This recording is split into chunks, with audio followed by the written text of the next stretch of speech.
intentional, but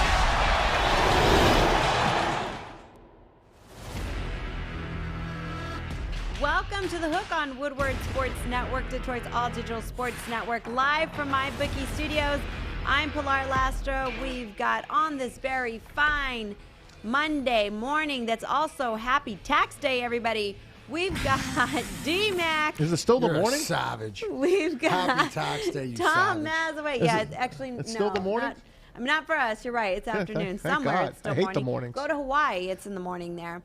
Oh, my gosh. Here we go. Happy Monday. Grumpy old bear over here. No, I'm good. I hate the Monday. It's a morning. I hate Mondays. No, I'm good. Wait till tomorrow when he really hates Tuesdays. That's right. This is only his second worst favorite day. I know. Tom Mazawey, we love you. We've got Thanks, Fish in the Fishbowl, Eazy D behind the glass, and we've got Jeff manning all of our social media.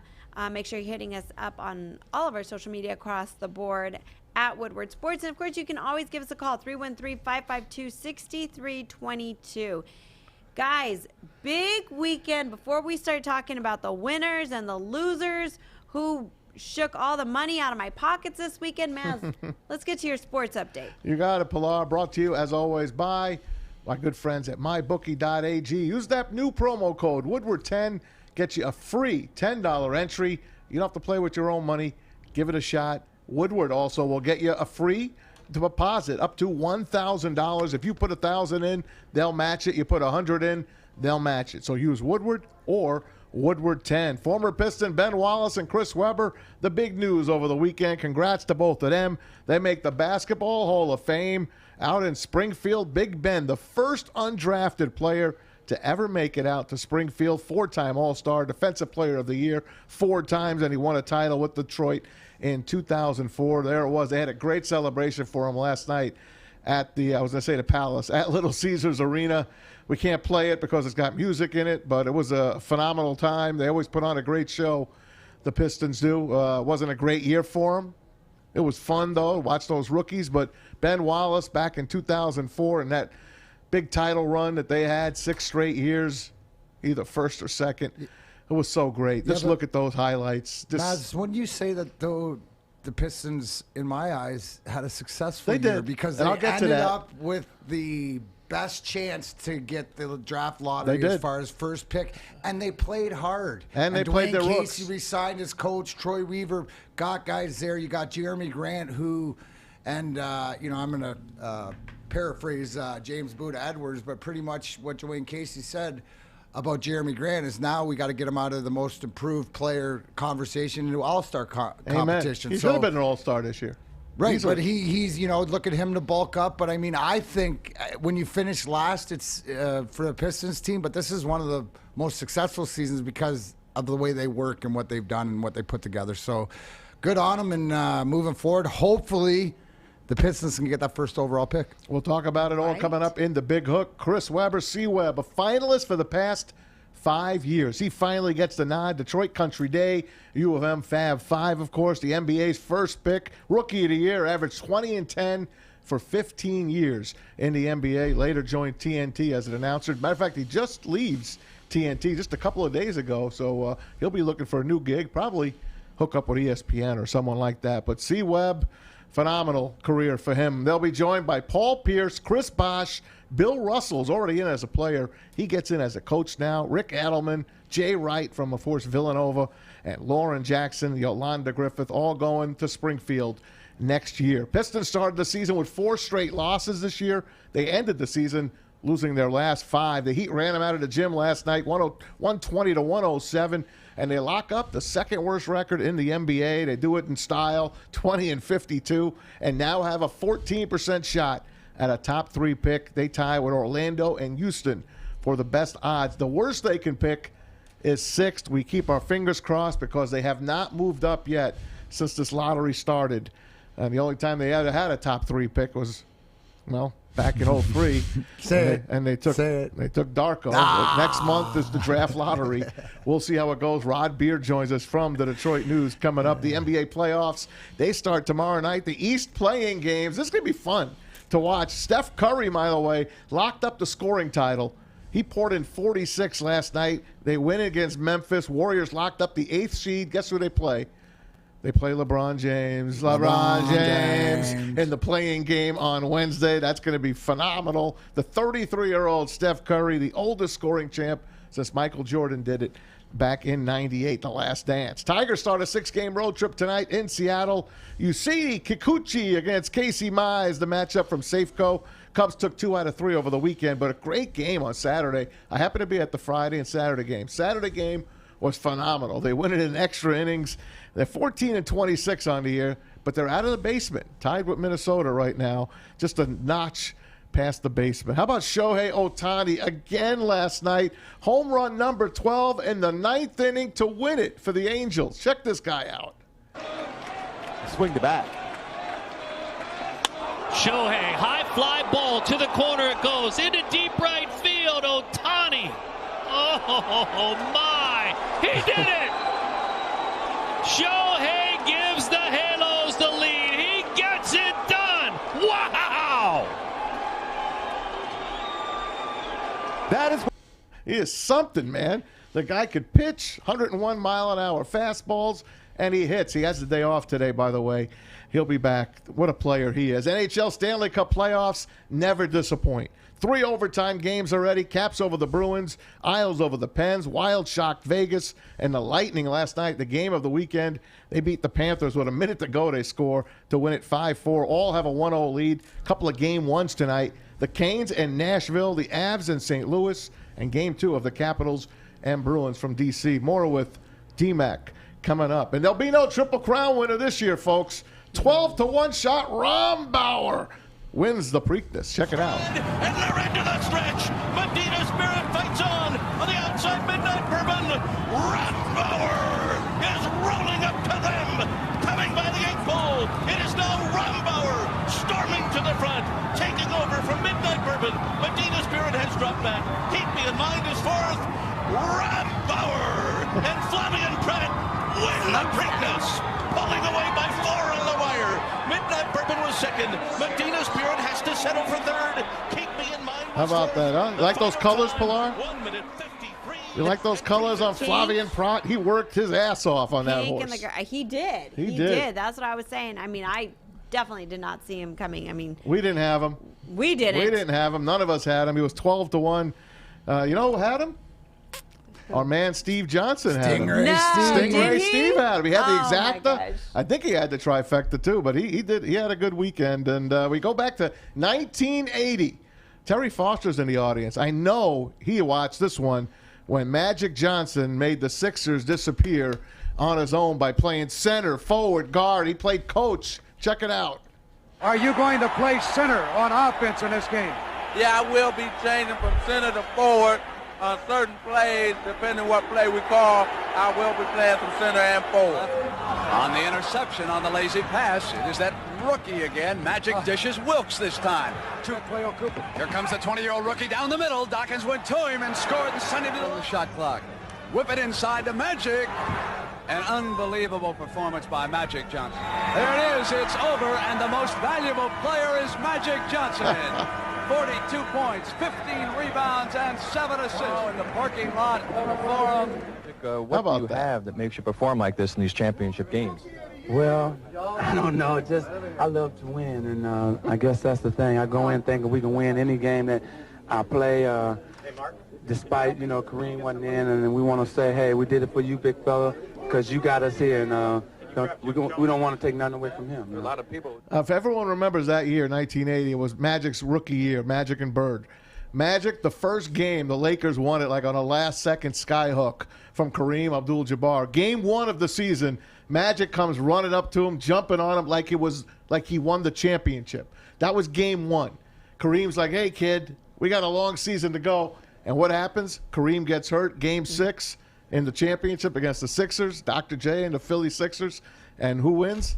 Magic Johnson, 42 points, 15 boards, 7 assists, and most valuable player. So what a best point guard ever. Right. Hands down. No, I was Isaiah. just a little itty-bitty kid when I first started watching him play because, I mean, I wasn't even born his rookie year, right? But by a year, not by much. But I still remember from the moment that my mom used to talk about watching him play, was how you knew it was really great. I mean, my mom, she hardly even spoke English, right? And for her to find love in a player, He lit and it then up, it was, man. yeah, I mean, He lit it up. He was phenomenal. And then, you know, through work, she was a night nurse and stuff like that. So she was always watching the like the Bulls play. So then she went to become the Michael Jordan fan and Scottie Pippen and even Rodman. But Rodman, because my mom is like very, very traditional, you know what I mean? She was like, ay, ese Rodman. Ese Rodman is too loco. Crazy, Like, loco, he's loco. too loco. That's kind of when she started to pull back from watching NBA. But we grew up watching Magic Johnson play because of my mom watching Put Terry's him play. mic on. Great Terry, times. grab that mic. We're going to get to Terry Foster sitting in the audience. We're lucky enough to have him around here. Of course, he was on with Sean and the gang today. And 1980, brother. 1980. Sixers and Magic Johnson, his rookie year. What do you remember from that year, Terry? I remember thinking it was crazy. What's this dude jumping center for? But, I mean, he was dominant. He did the sky hook, too. Yep. He did a little point guard, a little. You just could see that he was an exceptional player. And me, I'm in the minority on this. I get in trouble when I say this. I mean, I think you can make a case for Magic being better than LeBron because he was so versatile. He could do so many things. I'm with you. And at that time, you were not supposed to play point guard when you're 6'9". He was Changed the amazing. game. He changed the game.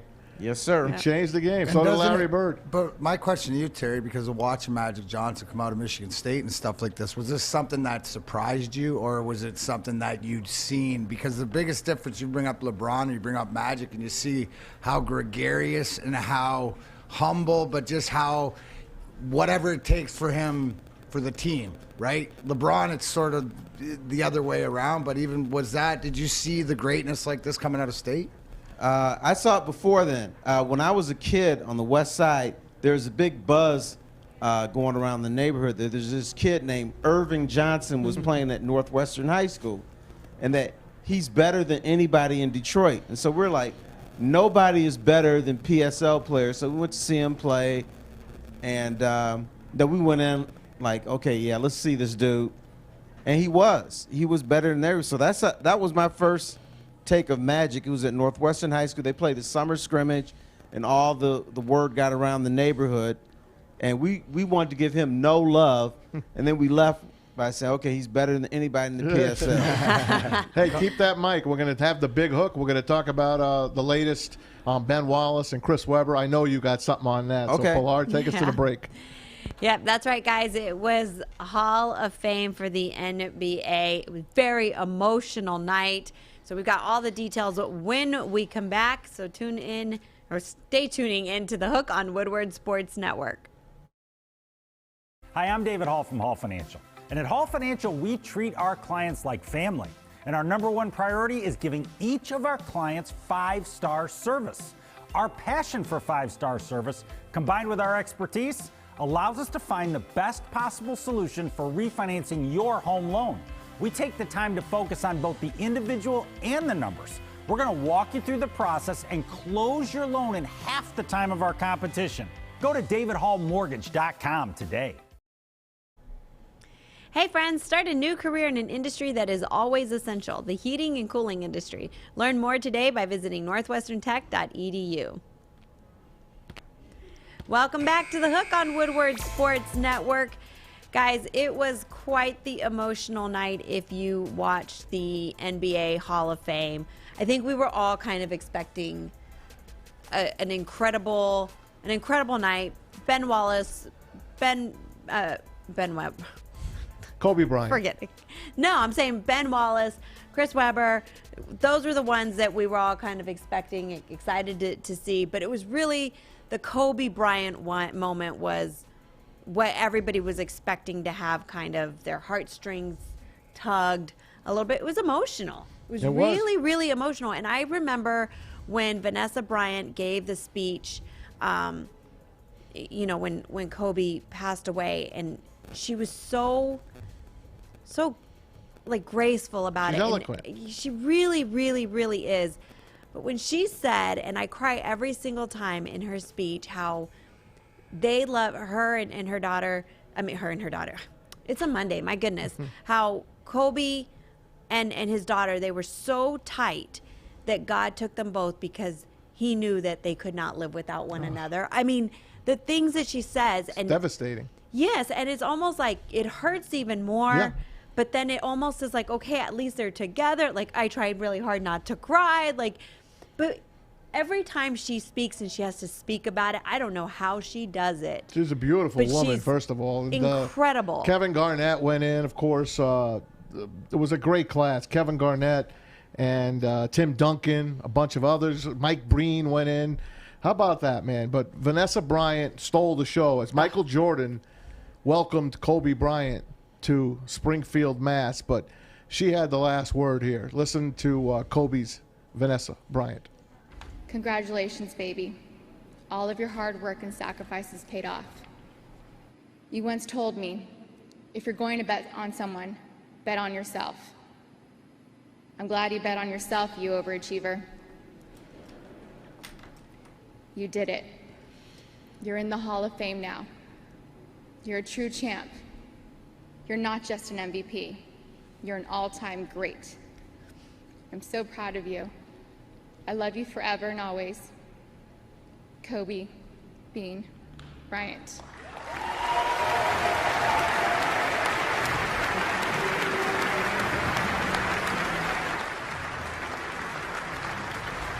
Beautiful. I don't MJ, know. Like, I MJ, cry. yeah, you can't help it. You can't help it. You Like, can't if help you're it. not crying, then like, and I just want to, I feel like it's still like the hormones in the back of my eyes from having a baby. Yeah. You know what I mean? Like, No, but I feel you. This is just like the water faucets just turn on in the back of my eyes.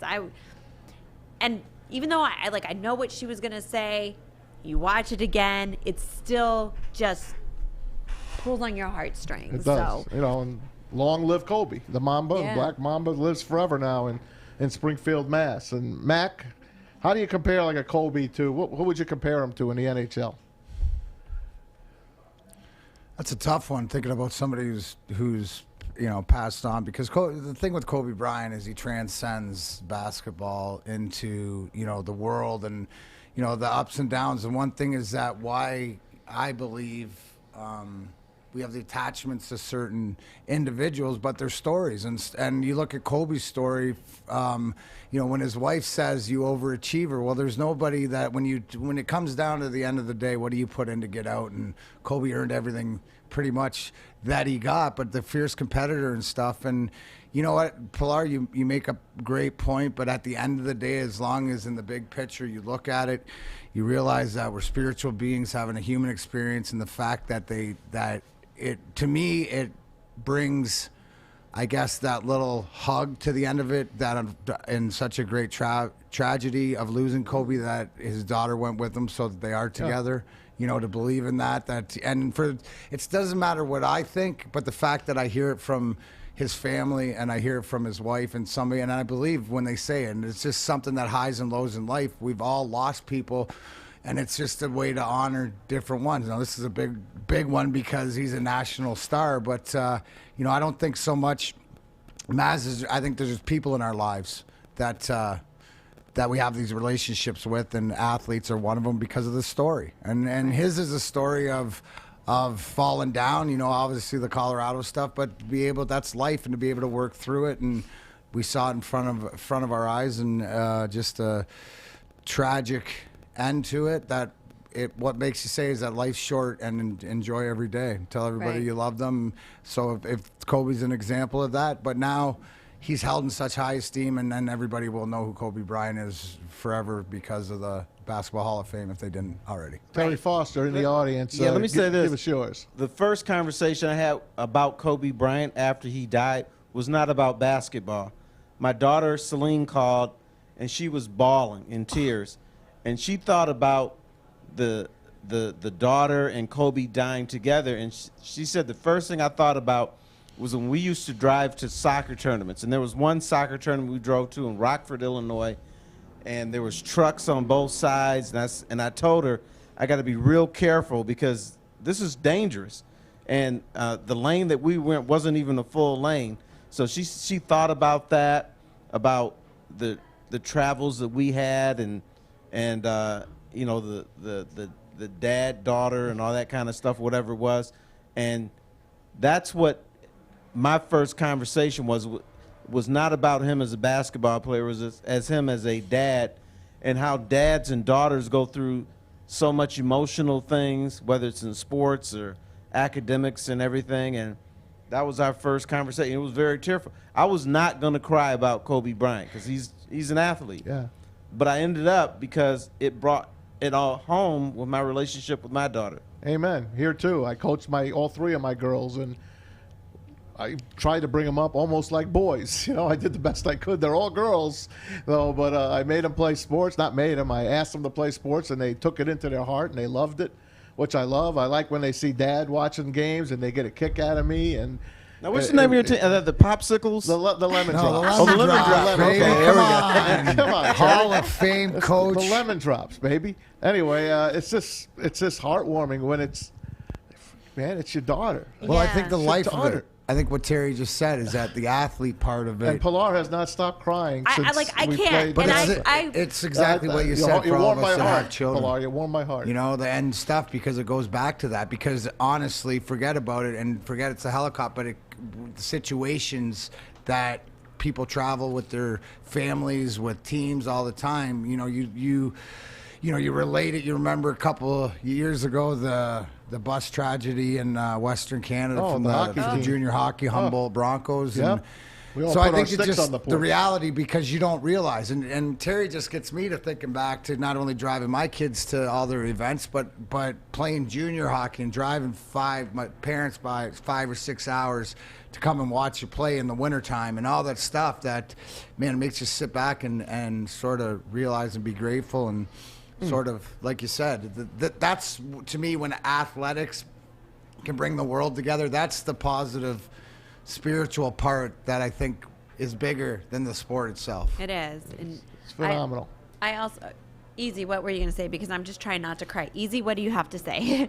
I was going to say he's a big part of like why all this and me even being here happened. Is like, you know, that happened. Kobe's obviously a legend in NBA, but also what he did off the court, inspiring people. It's like, it doesn't matter what you did in life, nothing's guaranteed. Tomorrow's never guaranteed. And even, you know, taking his daughter too. So it just put life in perspective to me, to chase the things that I truly love. You know, like my son and sports. Just spending my time in life doing what I enjoy most. And that's what the Kobe passing did for me. Look what us. Look how it started. He passed in January of 20.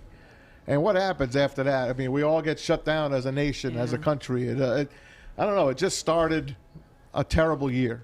Yeah, it just started a terrible year. But we have a new year now, and we look forward to it. And we look forward to next year when, I'll take it back to basketball again, we get Ben Wallace and Chris Webber going to the Hall of Fame. Ben Wallace, Terry, Ben Wallace in the Hall of Fame. What were the odds on that?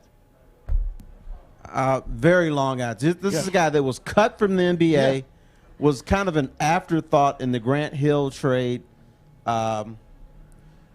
never averaged double figures scoring. So no, he couldn't score. This is a guy that when you say anything's possible, we don't believe it. But then you look at his career and you kind of, sort of have to believe it because he's in the Hall of Fame. And even when I saw him play, I didn't think that we would have the foresight to put him in the Hall of Fame. Ben Wallace is a guy, if you just look at his stats, not the Hall of Fame. No. But if you saw him play, you definitely said Hall of Fame guy. Boy, did he change the game, man. This is the only undrafted player to make it to the Hall of Fame. When the guy came in, I mean, you heard, and I know the Pistons put on a hell of a show. The Palace was the place to be, man. It was. You heard the gong. You heard John Mason calling him in. You fear the fro. Going to work. That Piston team was very special. It's one of my favorite. I'm 59 years old. It's one of my favorite teams of all time. That 2004 Pistons team. They were something, man. Right. And let me tell you about a guy that's going in the Hall of Fame with him. Tim Duncan. 2005 Love NBA him. Finals. San Antonio won it. Tim Duncan was getting 23, 25 points and 10, 11 rebounds in games and everything. But he was so frustrated by Ben Wallace. One time, I think it was after Game 6, and Tim Duncan's talking about Ben Wallace's defender and what he does and how he frustrates him and everything. And so afterwards, we wanted to ask him a few more questions about Ben Wallace, and he just threw his hands up in the air and just said, I have no answers. He just said, this guy is amazing. He's a pain in the ass, and I don't want to deal with him anymore. I could watch his highlights forever. I could watch that. Matt, what do you think? I looked through my collection because one of the 4 jerseys that I have a Warren Sapp signed jersey, a Peyton Manning signed jersey, Jeff Bagwell signed jersey, and a Ben Wallace signed jersey. I couldn't find it, but he's the man. I mean, my son Griffin, who, if anybody's seen him, he has literally curly top hair. So we used to dress him up at his 8 years old for Halloween, put him in the Ben Wallace, had the fro. That's sweet. We were all into it because the going to work Pistons is that, the talent wise, but Ben in the same, I guess the same volume as the grind line, is the going to work sort of, if you're going to compare the hockey to the basketball and stuff like that. That's why he was always a favorite player. But 4-time defensive player of the year, guy that just does, goes to work. And like Terry said, sometimes the stats don't say it. You have to be there and go, oh, wow, the eye test did it. Because, without him, we don't win. No. And we don't win without Tayshaun Prince's block against the Pacers. Those series all comes together, which was just one of the sickest blocks ever in history. It's unbelievable. I mean, that's DK Metcalf backtrack, jump out of the gym. They don't win without that. And then Chris Webber is a guy, man. He played here in Detroit, Country Day, Michigan Fab Fiver, top pick in the NBA draft by the Bullets back in the day, and a Hall of Famer, man. 20 points, 15 rebounds for 15 years. Then he gets off of there, and he becomes a successful businessman and gets on TV and becomes a terrific analyst. I always love listening to him, and I just, I think it's special. And over the weekend, Jalen Rose was lucky enough, I was lucky enough to see this on SportsCenter. Jalen Rose got to catch up with Chris Webber and welcome to Springfield. Check this out. Chris, it's extraordinary to hear you thanking the people that you're thanking and to think of the impact you too have had on the game and the way that you've influenced the way that players play. Did you think when you first started out in the beginning, when you were coached by those policemen, that you would be inducted into the Hall of Fame? Nah. Whoever says they think they get into the Hall of Fame, it's just, it's not true. I remember taking a white toothbrush and some beat up gym shoes over to Jalen's house, walking him down the street, and we would get soap water and white shoe polish and try to make our shoes look new. And who knew later that, you'd be on a team that, wearing long shorts and rocking what we do and just being ourselves. So no, I didn't know if being yourself was good enough to change the game and influence people. But thank God, we had an impact. I love you, my brother. Congratulations. Macy Edward, Christopher Webber III. You're in the Hall of Fame, brother. You made it to the Hall of Fame. We played on the Super Friends together. Shout out to Curtis Hervey. We were 13 years old. You're in the Hall of Fame, brother. Well deserved. Congratulations. Congratulations, Chris. Jalen Anthony Rose, it's crazy, man. And thank God for your beautiful, wonderful mother, because you know what she did for me. Thank you, brother. I love you. I appreciate you. Here I go again. I'm Love going to you start too. crying. How special, man. Right there, you guys are you just got my right there, eyelashes are going to fall a little off right bit now. behind the scenes Yes. of whatever they went back, and there it is, where they don't forget where they came from. Yes. That special unity where if you saw there and you get that, where he thanked his mom, and because they've been through a lot. And obviously, it shows you going from washing your shoes and putting paint on them to try to make them look brand new to both those guys are dressed in $10,000 suits or whatever like that, but they earned it. They did it. They proved it. And the fact is they didn't forget where they came from, and no matter what. See, here's the thing that always gets me, and then I know this because of the organization that I belong to and the guys in the Red Wings and the guys that I won cups with, the grind line and all that there's stuff behind that people think they know, but they don't know. But right there, what I know is those two guys love each other, and Jalen's is proud of Chris. And, it'll be the same thing when Ozzy eventually gets in the Hall of Fame. So we'll all be proud of him. And they might have been angry at each other for a few years, but it's all wiped away when all you got to do is say hello again. Right, to your exactly. friend. And it's like you've been with, like my guys from Jersey, when I call Ralph Focaraccio, and we haven't spoken to each other. We got, when I call Ralphie, it's like, I haven't talked to him for a year, but it's like we're back in our room playing sports trivia against each other when it was raining out, or outside playing wiffle ball and street football. It takes you back in a second, and that's why I love sports so much. And I mean, it's in my soul, sports, and I love basketball. I love NBA history. I mean, I love every sport, but there's some sports that really get me, and those guys, they get to me. Absolutely. They get to me. That's why I get pissed at the guys like LeBron and stuff like that. To me, they cheapen the game. I know he's a great player and all, but I think he cheapened the game. I truly do. I don't like what happened. Changed, Matt. I don't like it. I don't like it, and I'm going to go to my grave not liking it. Things do change, but it was so great to see that interview, the two of them, because there was the alleged feud between them, and it was all put to rest after that interview. It seemed like it was all put to rest in that interview. Listen, Eazy, don't get too close up because I already feel my eyelashes lifting from crying, right? I got rid of that stuff with all kinds of chemicals and formaldehyde, so now it's all that clean stuff. I blink too much and they're going to fall off. So easy on the close-ups, Eazy, all right? But this was a very emotional first part of the show, guys. I didn't mean to do that to you. But sorry. It was. I know. It's all good, though. I was nervous. Then why did you text me earlier and say, wait to see what I got for Pilar first segment? The Vanessa Bryant part was the one that I was like, okay, just don't cry. Just don't cry. But then once you start crying, it's all over. But then you see two good friends that pretty much grew up together, playing the sport that they love, both becoming successful from it, and then fighting over. At the end of the day, I don't care how big your fights are, they're all BS. Everything, just talk it out, get over it. And you can kind of see them, just both of them, when they give out their full name, it's almost like there's that inside scoop. Yeah, not everyone knows their full names, right? Not everyone knows. Or when do they use their full names with each other? When is that like to me? Is that like an "I love you, bro"? Or what? You know what I'm saying? Like you don't even know. And listen, I can pretty much, without guarantee being there, but understanding this sort of type of relationship that they have, that they don't always get along. They're brothers. They fight. They argue, but at the end of the day, they have each other's back. So. And then why do I speak so poignantly on that? Because I got a bunch of guys in the grind line are the same way, and a goofy little goaltender named Ozzy. And I love the way. Did you ever have that with any of your former teammates? Absolutely. Look at him and Drapes. I mean, the way they bust each other's balls. Yeah. Oh, man. Ball busters to the max. Oh yeah. Oh yeah. Yeah. And then Malton, they're all like, I'm the one that always gets the brunt, but at the end of the day, it's not always it. And we always like Drapes is the oldest. Don't forget, his birthday's coming up May 24th. 50. Wow. Yeah, it'd be big 5-0.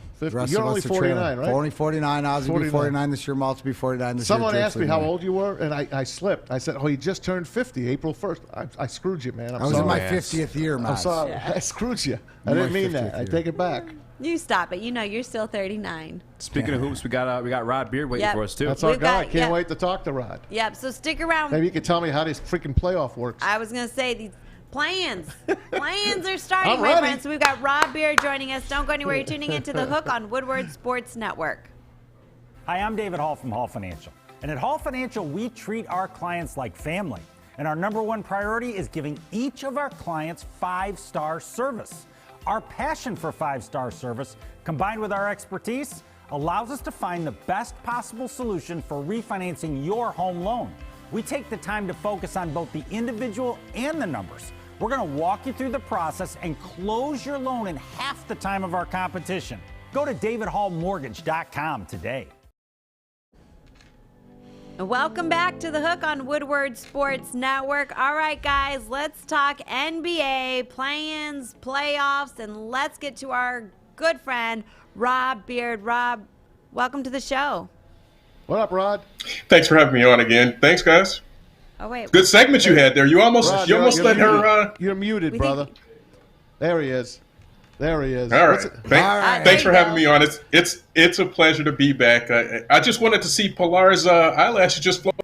I'm telling you, they're gonna flop right off. I have to be very careful not to. If anybody makes me cry again, it's done for sure. If anybody makes me laugh really hard and I squeeze my eyes really hard, they're off. I made her cry because I played the Vanessa Bryant cut, from the other night, and then I played Jalen Rose talking to Chris Webber, and I broke her. I busted her.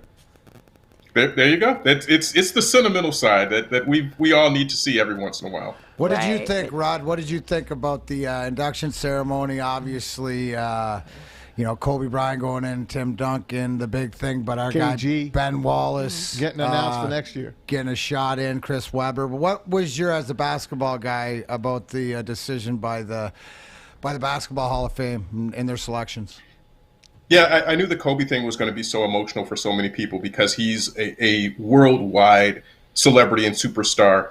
But locally, looking at Ben Wallace and Chris Webber, it was just sort of what took this so long. That Chris Webber was 8 years, I think, before he actually got in. And for Ben Wallace, it was, what are we talking about? I can see the discussion about him not being an offensive player, but he's the epitome of what a defensive player is, and he was so critical to that championship team.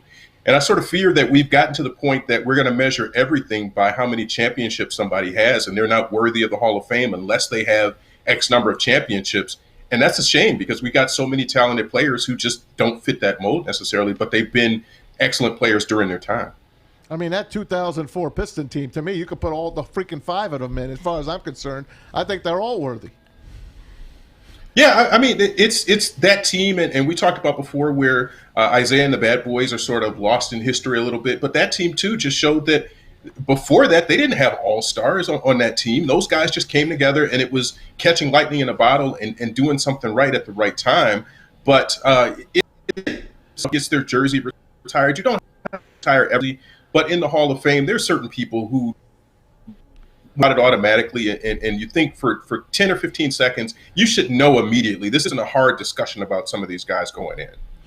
We're talking to Rod Beard, Pistons beat writer, Detroit News. The Pistons won 20 games this year, coming off this season. Good games, though. They were good. But I was just talking Big about wins. it for a team that's set themselves up for a possibility of a first 3 draft choice in the way it is. But the effort that they had, how do you look at this team, not only of from the big picture of what happened this year and what Dwayne Casey and Troy Weaver were able to do, and going into the summer, what does this mean for guys like Sadiq Bey and Jeremy Grant and what they need to do?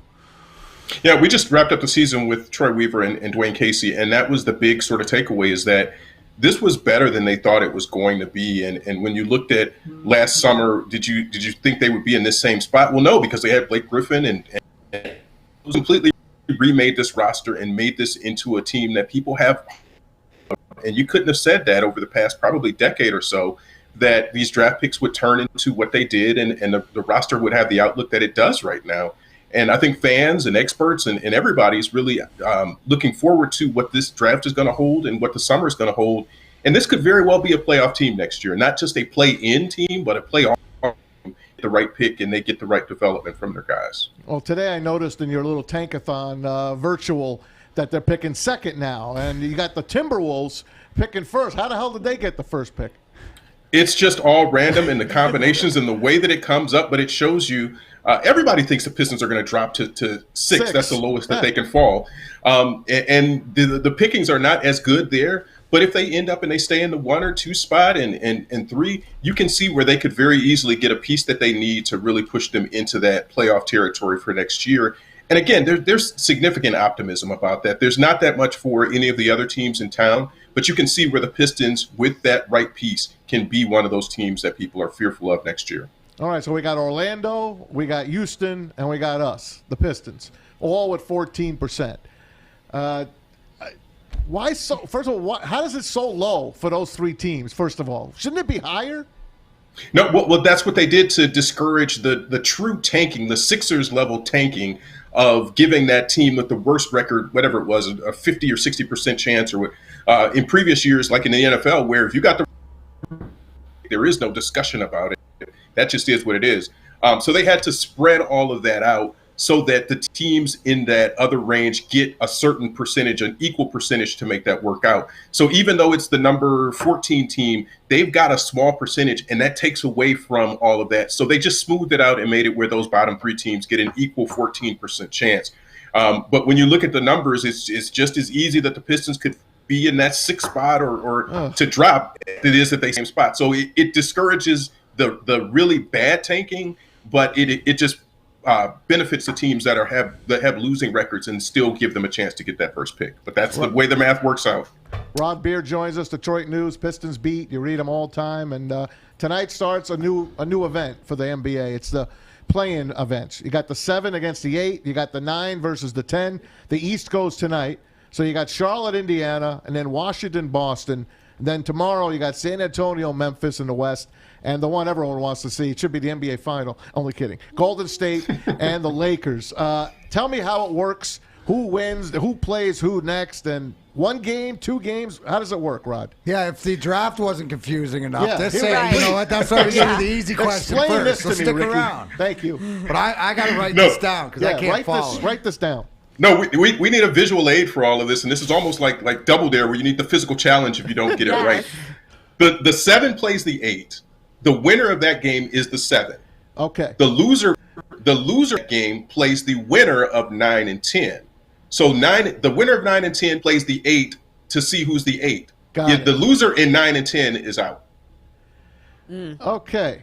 So if you're 7 and 8, Maz, am I correct? Go The ahead. Golden State Lakers are 7 and 8. Correct. So if Golden State beats the Lakers are still in it. They would play the winner of the 9 and 10 teams. So You got it. 7 and 8, you're guaranteed 2 games minimum. But Correct. Okay. Then you would play the 1 seed. If you're the 8, you have to lose twice.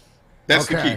Or the 7 or okay. Still less confusing, but makes a little bit more sense. Now, what about who do you like because of this? Is there somebody that is limping in or limping out? Like I look at you talk about tank, and I see what the Clippers did over the weekend, and they sure didn't want to play the Lakers. That tells right, like that's sort of they lost. Who they lose to? The two couple. OKC. OKC and Cleveland. I mean, that's teams who are not really trying to win, so you have to do something really special to lose 2 of those games. But you like somebody like Golden State that's getting hot at the right time. And if they can beat the Lakers and the Lakers somehow lose twice and they're out of this thing before the real playoffs get started, the NBA is not going to be too happy about this, but this is their own creation. This is the monster that they made to say, we want to create more interest and get more cities intrigued and interested in what we're doing. And I don't hate it, but again, it's this 7, 8, 9, 10. It's just like the NCAA tournament, 68 teams instead of the 64. All right, let's say the Lakers beat Golden State tomorrow. Tomorrow. Mm-hmm. So L.A. No, that would be Wednesday. Sorry. So the Lakers would then be the 7 seed. They would play the 2. Who's the 2 right now in the West? Phoenix. So Phoenix, Lakers. Lakers, Chris Paul, LBJ. You got some drama either way you go. Wow. And then if the Golden State Warriors make the 8 spot, they would get who? The 1. The 1 is Utah. So they get Utah. I think they could beat Utah. The West is going to be so intriguing to see how all of this stuff plays out. The East, a little bit less. I mean, you don't feel as good about those 7, 8 seeds there. No. But the West, as always, as we've seen the past few years, the West is going to be so intriguing the way these top teams are going to have tough first-round matchups. And I guess that's sort of the good thing about that is that it enables a team that's starting to play well toward the end of the season to work their way in this and maybe get on a little run here. With how crazy it all is, how do you think it's going to play out? I think it's just going to be simple. If LeBron and Anthony Davis are back, there's nobody that's beating them. I mean, not in a series if we're talking about that.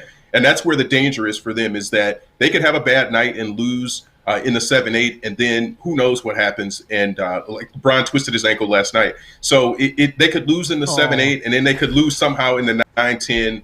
And again, for general fan interest, that's not as good. But for people like Maz, then More importantly, how are the Knicks and Nets going to do in the East? It doesn't matter. The Knicks are in the playoffs, and in true New York fashion, in true New York fashion, the 4 seed is not good enough for them when the expectations were they were going to have the 4th pick in the draft and be the 4th worst team. Expectations are always to the roof, but it's a good season for them with Derrick Rose, and we've seen what Julius Randle has done, probably the most improved player in the NBA this year. That New York Knicks fans should just be happy with where they are and not have ridiculous expectations. But, of course, they will because New York. Did you see the play last night that the Brooklyn Globetrotters threw up against the Cavaliers. Who threw that first pass? Blake Number Griffin. 2, Blake Griffin. Blake Griffin, who didn't have anything left in the tank. He is just he's reinvigorated. I want to show the play, and I think Rod could see it if I'm not mistaken. Right, Eazy? Can Rod see it if we play it? Well, no, let's play it anyway. The hell with Rod. Play the damn thing. Let us know if you can see it at the end, Rod.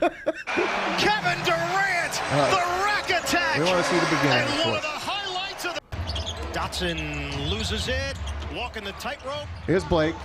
Oh, watch Razzle dazzle. Oh. Kevin Durant, the rack attack, and one of the highlights. The first pass was the impressive part. It was. The How whole about thing that? was impressive. Were you able to see it? Yeah, I was able to see it. good. And the thing about Blake's pass is that it was short. He was trying to get the lead man all the way down. So it was like a choose your own adventure. Is where's the ball going? It's like those stories. He just yelled there. go. He yelled go. Yeah. That's what he yelled. There it goes. Yeah, and see how short that ball Yes. is? It's going to Kyrie. Yes. It's not where he wanted it to go, but it ended up being good for him. And right here, why is he passing up this layup so that he can get an alley-oop to Durant?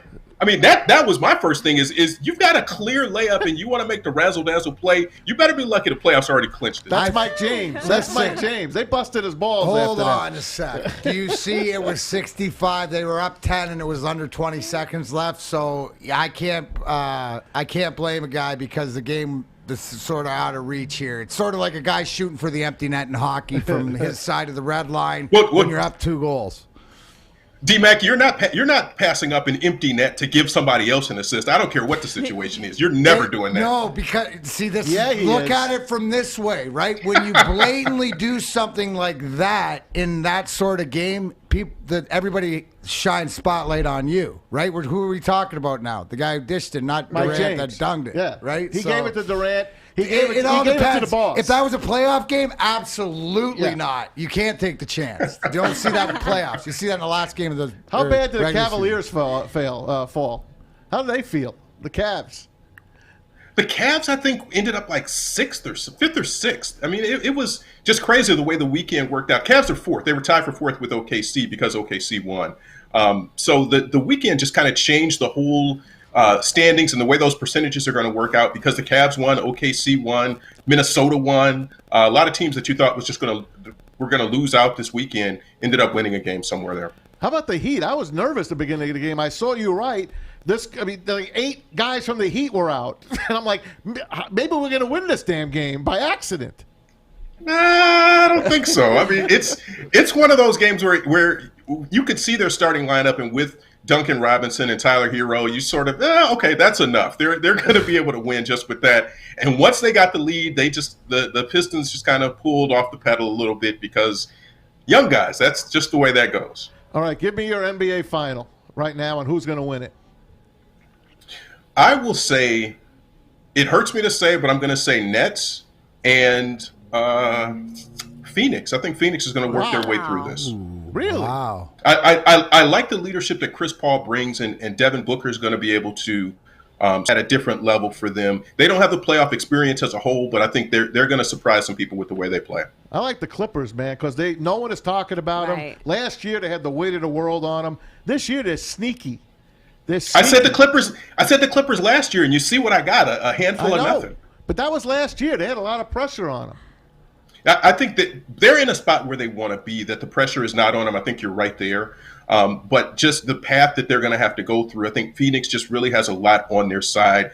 And the bubble last year where they finished and got some confidence under their wings going into this season, I think is really going to propel them. And they've got a deep bench also. They've got some players that not a lot of people have heard of, but they've been very, very solid all year. I got Clippers and Nets, and somebody has to win for the first time. 2 of the worst franchises in sports history. I got the Nets winning it all this year. I have the Nets winning it all also. I don't think you can deny KD once you get to the playoffs and just the will that he's going to have. And Kyrie, same sort of way, and Hart. I mean, that's just an embarrassment of riches that they've got there. Forgot Blake. And Blake. Yeah, and Blake. And Blake as well. He said, all right, Rod. We're going to check with you, man. We're going to check back with you. Thanks for keeping us posted, man, and teaching us the ins and outs of the play-in. I need a telestrator next time. I feel like I went to calculus class. Please do. Yeah, Please do. No, I never went to calculus class, but I feel like that was calculus class. You passed with flying colors, D-Mac. You're good. Thank you, buddy. Appreciate you. Thanks, Rod. Appreciate it, guys. Thank you. All right, man. Rod Beard, Detroit News, Pistons beat writer, NBA guru. So He's so great. It's going to be fun. I love having It him is. He's on. Make sure you terrific. guys are following him on his social media. He is an absolute great follow. All right, guys. When we come back, it is time for us to get to the good, the bad, and the ugly. I almost had 3 goods today. No. I almost did. On a Monday? Yeah. No, I don't believe it. I don't believe it. Stick around. You're tuning into The Hook on Woodward Sports Network. Hey, it's Joey from Woodward Sports at my favorite downtown Fenton, Bridge Street Exchange. Let's go check out their beautiful store. You know we love Michigan summers. Got to turn up on the lake. Pre-made mixed drinks. They even got their own beautiful Bridge Street Exchange t-shirts. I got mine on. Jewelry, they got you here. I got mine on. Titanium Buzz. If you're not quite ready to ask that big question yet with the jewelry, look nice for your girl. They got polos. And last but not least, the most comfortable shoes on the planet. Hey Dude. They're literally called Hey Dude. Shop here at Bridge Street Exchange, downtown Fenton. Support a locally owned business. Hey, gang, it's Maz from MyBookie.ag. Don't forget, use that promo code Woodward. They'll match your first deposit all the way up to $1,000 or even better. Use Woodward 10, and you get a free $10 play on us. Baseball and basketball seasons are long. As you know, we're in the playoffs now. I got 5 great baseball games for you tonight. I got a 5-team parlay and a 3-team parlay on my bookie. We'll tell you about it later on Who You Like. Whether you're placing a wager on your favorite team, player, or just looking for kicks, my bookie's the place to go. And if you want to play a little blackjack or pull the slot machine, you can go to the MyBookie Casino for a full-fledged experience, and you get a crack at a prize pool of up to $50,000. Don't forget, MyBookie.ag. Use that promo code Woodward or Woodward10 and get your free money. Don't forget, you can bet anything, anytime, anywhere with MyBookie. Welcome back to The Hook on Woodward Sports Network. All right, guys, so before we get to our good, bad, and ugly, and I still like my ugly after I came to work today is going to get even uglier when I go home. And I ask for some explaining from my husband. I feel like I've been cheated. Yeah, we do our bets together. I don't know. I feel like I've been cheated here. I'm going to have to talk to him. Well, Pilar, technically, the rules that you have set up where he bets his money loses and then you don't pay, but if he wins, you got to pay half. You sort of put this on yourself. No. If this is the case. No, the rules are the rules. If the forensic accounting needs to come in, there might be just a communication misunderstanding. That's all I'm trying to say. I got you, Big Tone. The rules are the rules. If we win any kind of money on a win, half of it is mine. Okay? Don't you guys come out of the same pool of money? Don't you guys use the same pool of money? That's a completely different. No, Maz, you know better. What's yours, what's mine is Cheryl's, and what's Cheryl's is Cheryl's. So you know how it goes. What's Kathy's? Yes, exactly. She gives me like a Pilar check. too. She gives me a check, like she gets a check for her. Let's say my mother sends her a check for her birthday. Yeah. She'll say, hey, can you deposit this? I'm like, okay. So I just did the mobile deposit. She's like, oh, so I can go take it out of the bank now? I'm like, I guess if you want to, I guess you could. Because she saves her money in a little envelope, and then she likes to, save it for a rainy day or whatever. It's smart. It's Me, smart. I just throw everything in. I throw everything in the till. I got no sneak money. That's it, bro. It's okay. But you know what, though? I always tell my husband, like, his money is our money, and my money is set aside for a rainy day in case of emergency, because that's in case there's an emergency. We have done everything to my house that you can do to a house. And you know what? My wife thinks there's a freaking tree. She don't know. She's like, where are we getting this money? It's at exit 181. It's called pinconning. If you grow weed every few months, it'll come on. You need it for different reasons. I'm talking finance. That's when they say. But anyways, but what we're about here, so you're going to finish that out, but it's about accountability. Now I got to be accountable for this weekend's picks. You stunk. Easy. How did I do?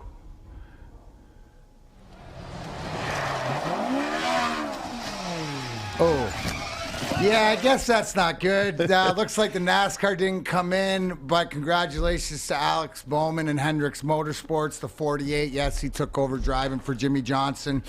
The 48 car with his first victory of the year, which next week I'm going to bring you on Friday for the pit boss. There he is right there celebrating. You know what? It seemed weird to see somebody other than Jimmy Johnson over top of the 48, but that's the first Hendrick win of the year. Kevin Harvick, who won 9 races last year, Chase Elliott, the reigning Cup champion, have yet to win this year. So we will be talking about that later in the week. But the golf had to be better, Easy, didn't it?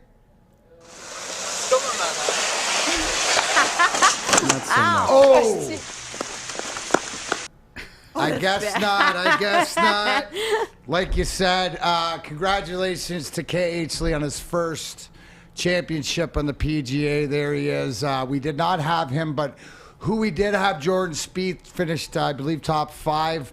PGA championship this weekend. That's where Jordan Spieth is going to be going for his career jacket. It's the only one of the majors he's missed. He's in actually good form. Stick around Wednesday for those, but I had to throw in a few pictures because I play golf on Sunday. Shout out, Easy, throw up these pictures. So I want to say shout out to my boys. There it is. We got Gonzo, we got Opie, and we got Big E there.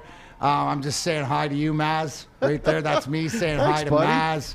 Had a great, if you can see the Darren McCarty brand, we are all the Can Americans. We played over Links and Novi where Darren McCarty, the Grind Time Golf Tournament will be, and the people over there. But hey, there's a band, so I met these guys. Their band is called, switch it there, Easy. Next picture. That's a band. You know what their band name is? Sweet Revenge. Oh, that's great. But they formed the band back in '86 and stuff like this. So there is a band called Sweet Revenge, which anybody who knows March 26, '97 is what I call Fight Night. So that's the band Sweet Revenge. But for the Cave Radio and Dan and Angie who own it, this was my favorite part of the day. The next picture, Easy, please, with Joey.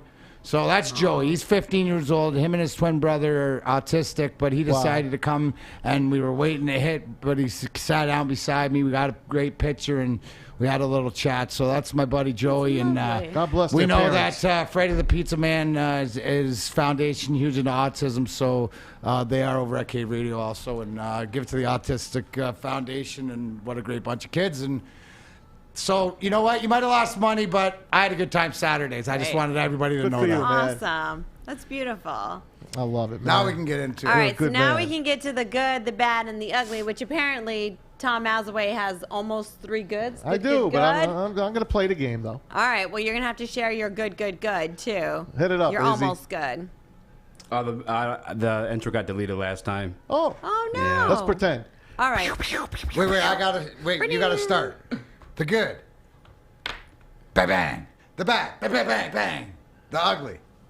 No, it's not Maz. Poor Maz. Anyways, I'll start the good, the bad, and the ugly of this week. I don't know if you know this, but there's this little guy. He shoots the ball from Davidson College over there on the West Coast, who's going to be playing the Lakers in the playing game. Yeah, I might have heard of him. Steph Curry. Yes, 33 years old. 32 point scoring average, second oldest next to Michael Jordan to win the scoring championship. What he's done in the past 30 games is out of this world. If they're going to have any success in the playoffs, which I don't really count, but Steph Curry could be arguably the greatest shooter of a basketball in the history of the shooting the basketball. That is my good. My bad. Gosh darn it.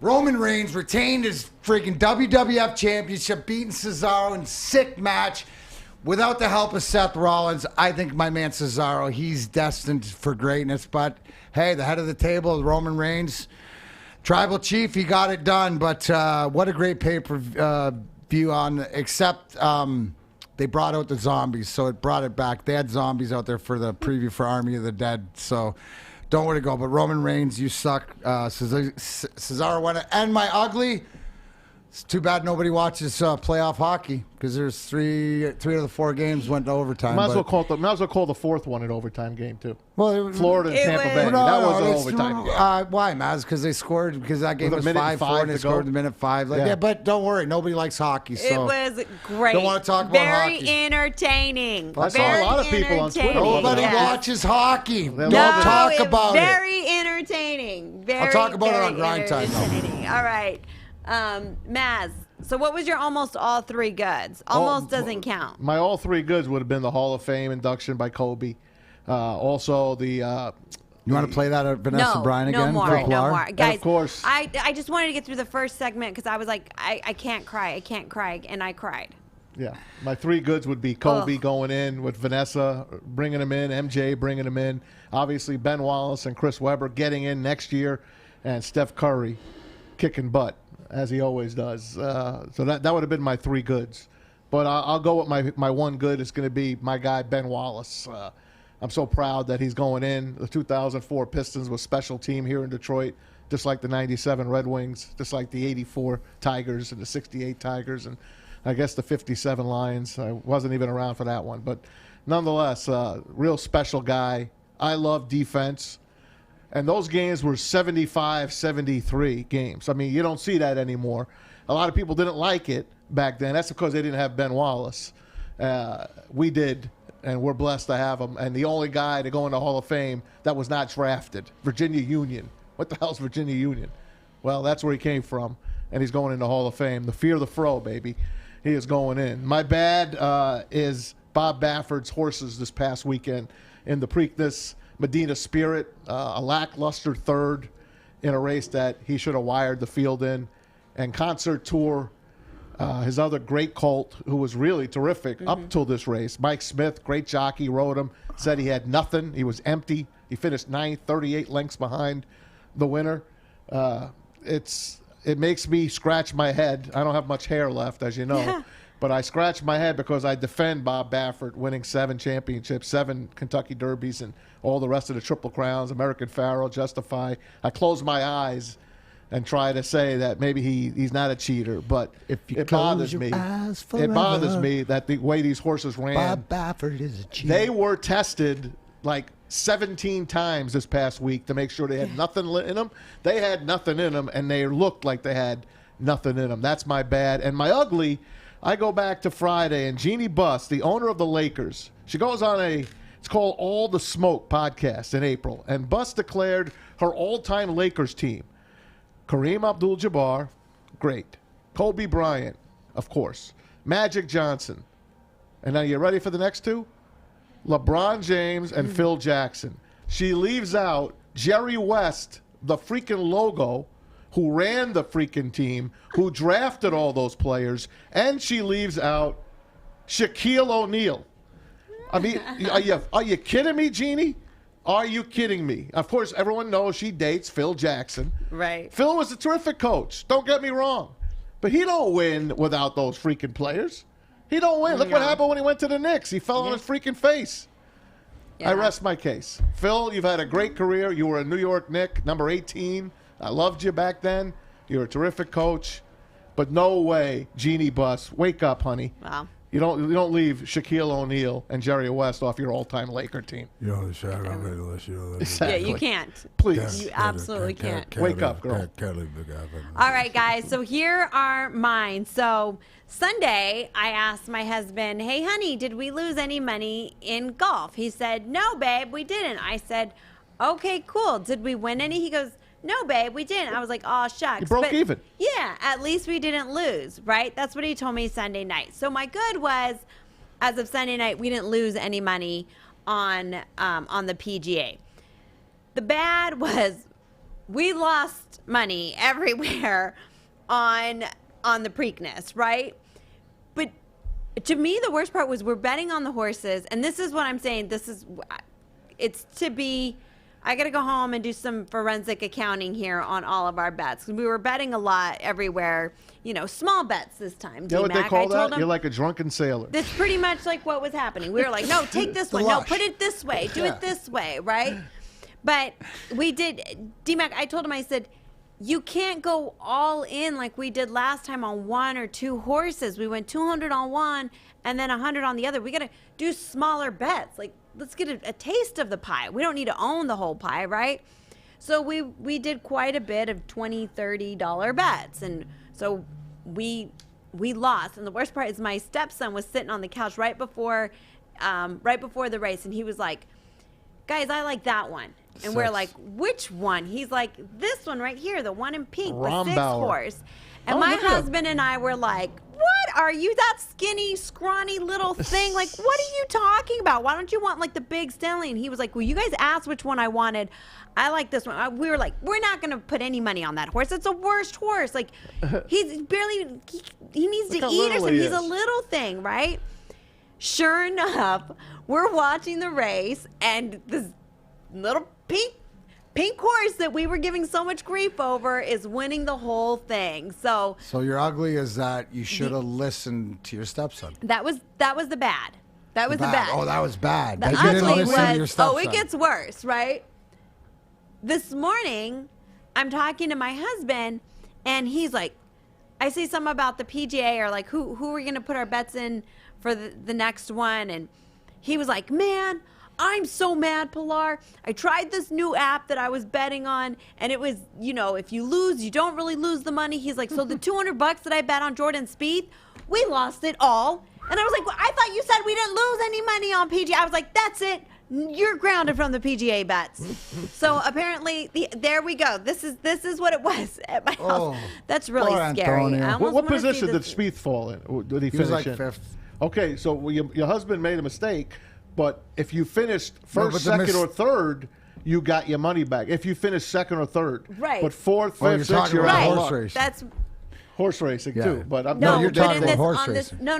But that's what it was in golf too. So he thought that, if you didn't win, you get your money back. Right. But it wasn't. He didn't You read had to the finish fine second print. or third, right. Right. He didn't read the Right. fine print, so he lost. Get the hook.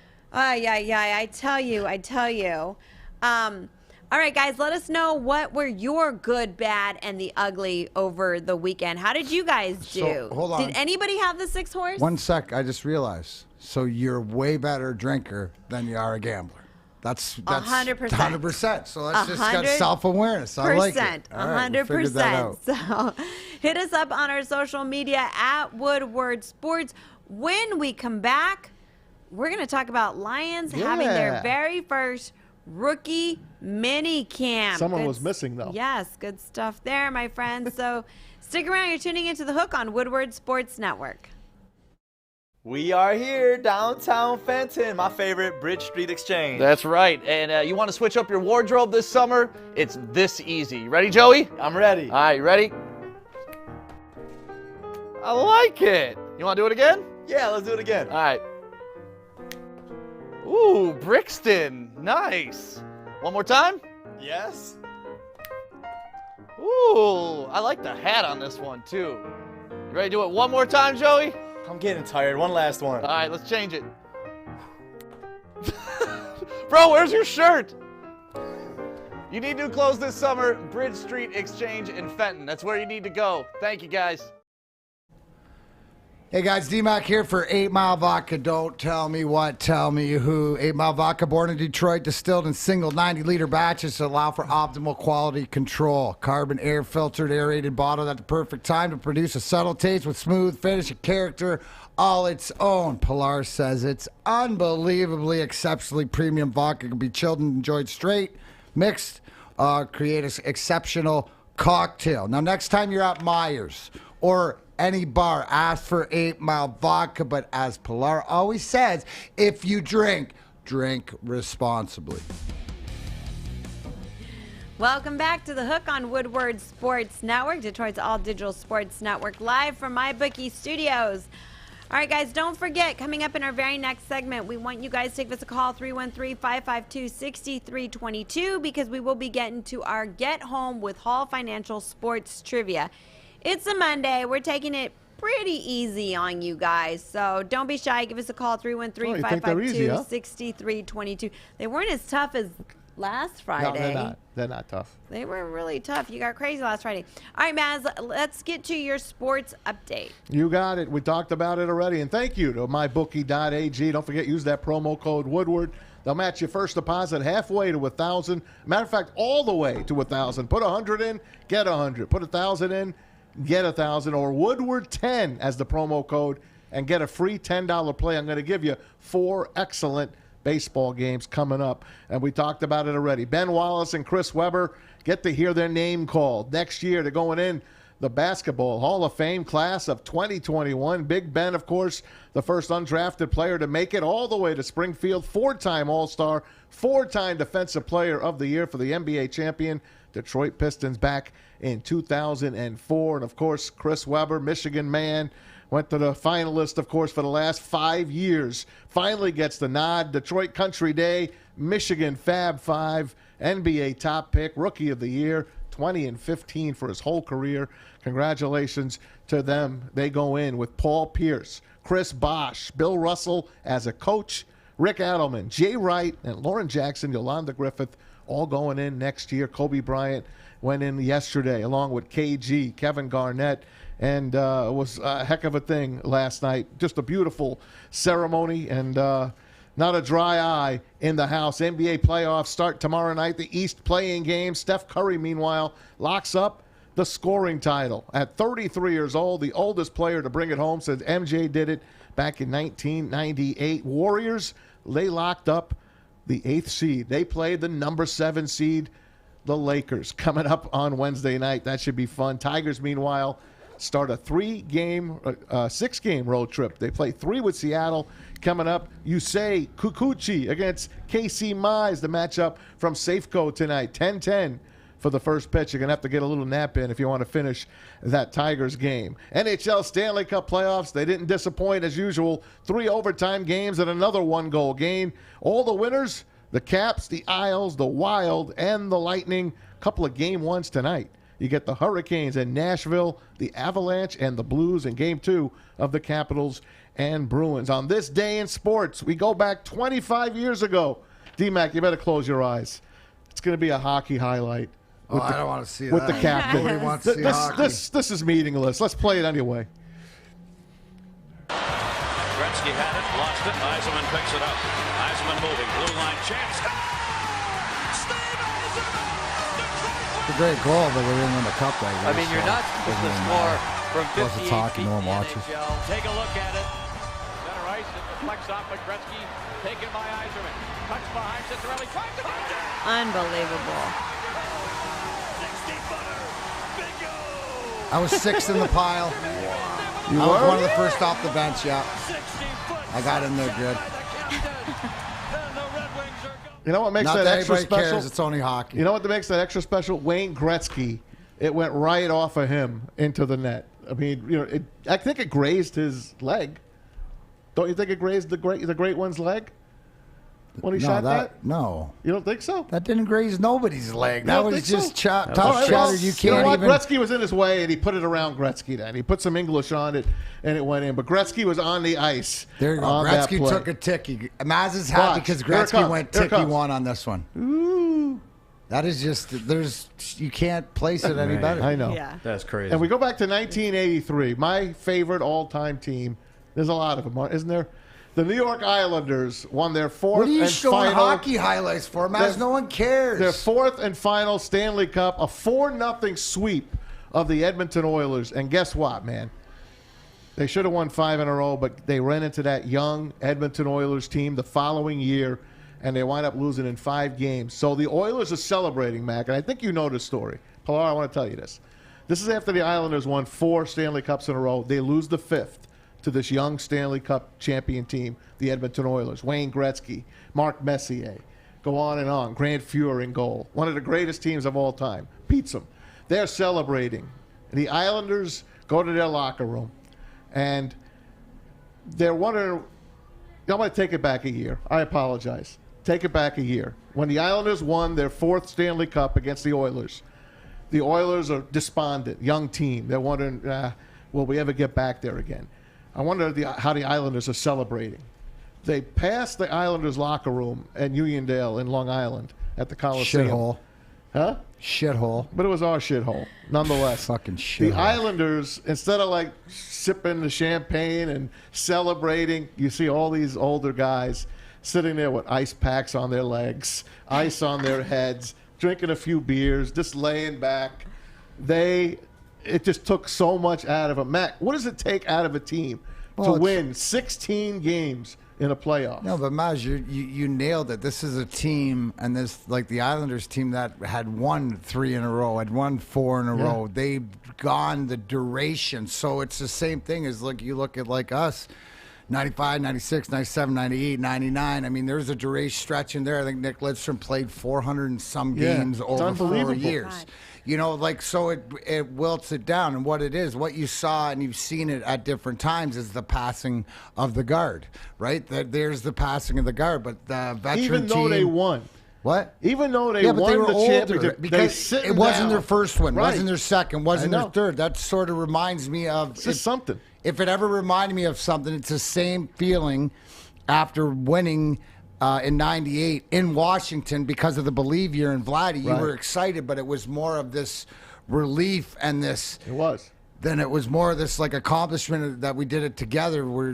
But it was more of a downer, just more low. It's more subtle, low key. And again, the Islanders. Here's the thing: they'd been there before. They'd already been champs. That's the one thing where the Oilers, and it's noted that, okay, our time's coming. Yeah. We will get back. They and won get the these following old year in guys. 5. But that's the thing. And they set them up. They swept them the one year, right? And set them up to beat them the next year. That's the way that sports works. It's just unbelievable. It's just really cool. Just what a great sport. It is. All right, guys, let's talk a little bit about the Lions. They finally have the first rookie minicamp is in the books. No, Penei Sewell, he's out with COVID. That was what everybody was expecting. He would not be there. He was asymptomatic. He was asymptomatic. But it doesn't matter. You still don't get to participate.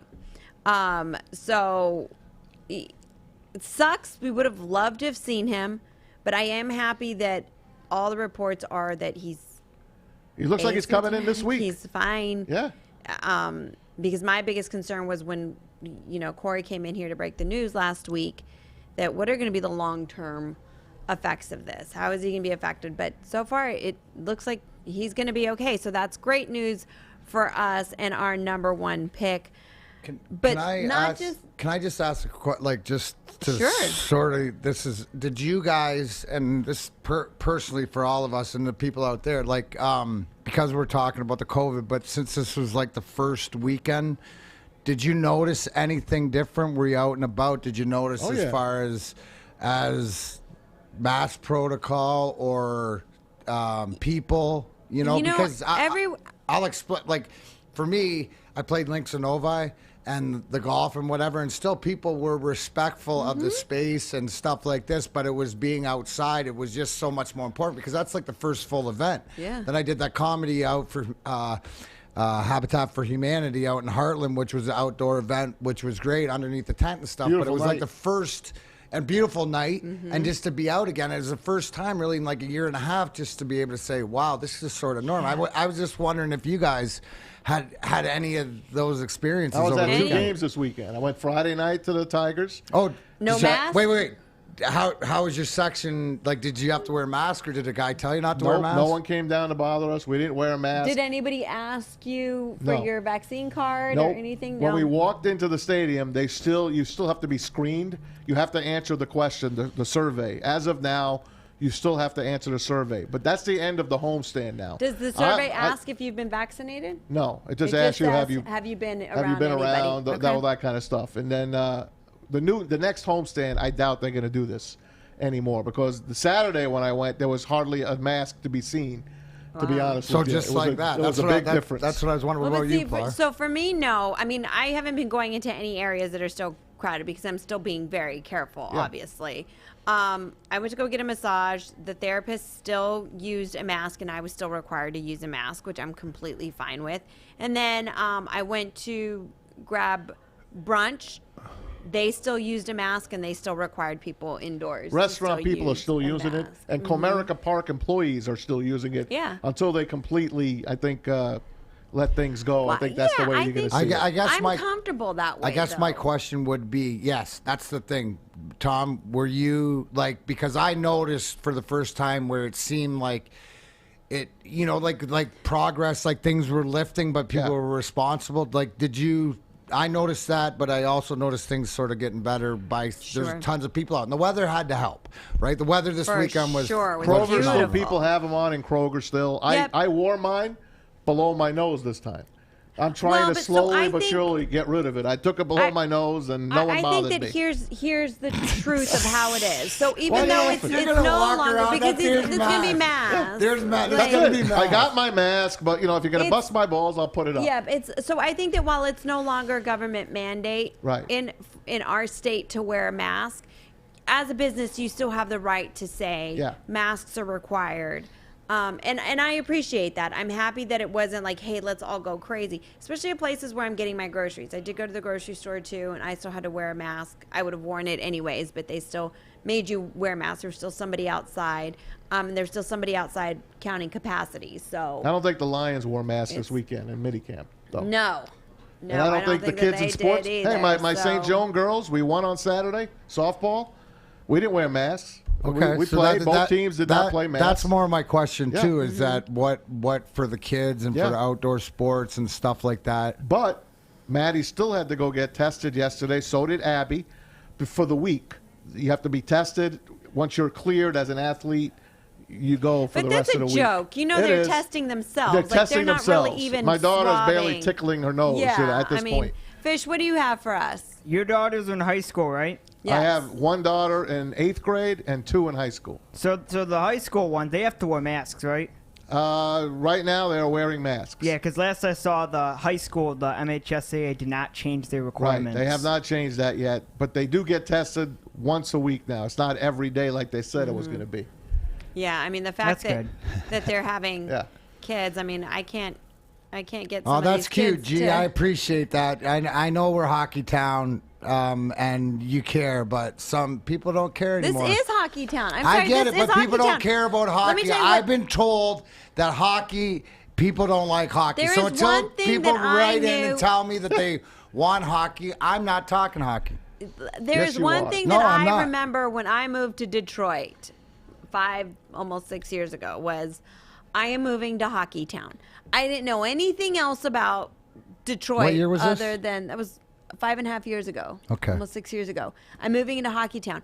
We weren't winning anything. We weren't big winners. Okay, but I still knew that where I was coming, where my bags were packed to go move, was still hockey You town. were very excited coming here. I know it. I could tell. Oh boy, I knew it. I could knew tell. it. But I had hoped that things were going to change and we were going to start winning championships all across It's going to the change board. now. So It's going to change. It is. It is. So how about this? In camp this weekend, the Lions did not have a quarterback there. They had their rookies. They had tryouts. Matter of fact, they signed 3 new players after this weekend. They signed cornerback Alex Brown, safety Elijah Holder, and tight end Charlie Tompeo.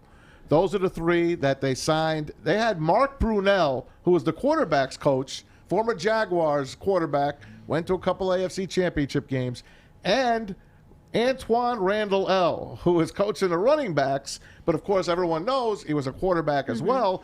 They were throwing the passes, and you know it was a pretty loose weekend, but nonetheless they had their guys there, and here's how it looked a little bit in Allen Park. There's a nice pass. Who threw that one? That was Mark Brunell? Yeah. He threw a great pass, man. What a great lefty he was.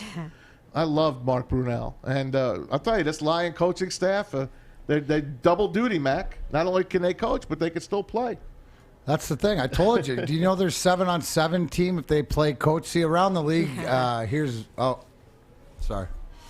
Maybe they'll play the best coach. I was just going to tell you what happened in hockey, but we don't talk hockey. No. Tell me. No. Tell me what happened. They'll be all good. Stop being that way. Tell me what happened. No. But the D-Mac, coaches look at our social play media. the Our other social coaches. media is saying, what are you guys talking about? We love hockey. I know they do.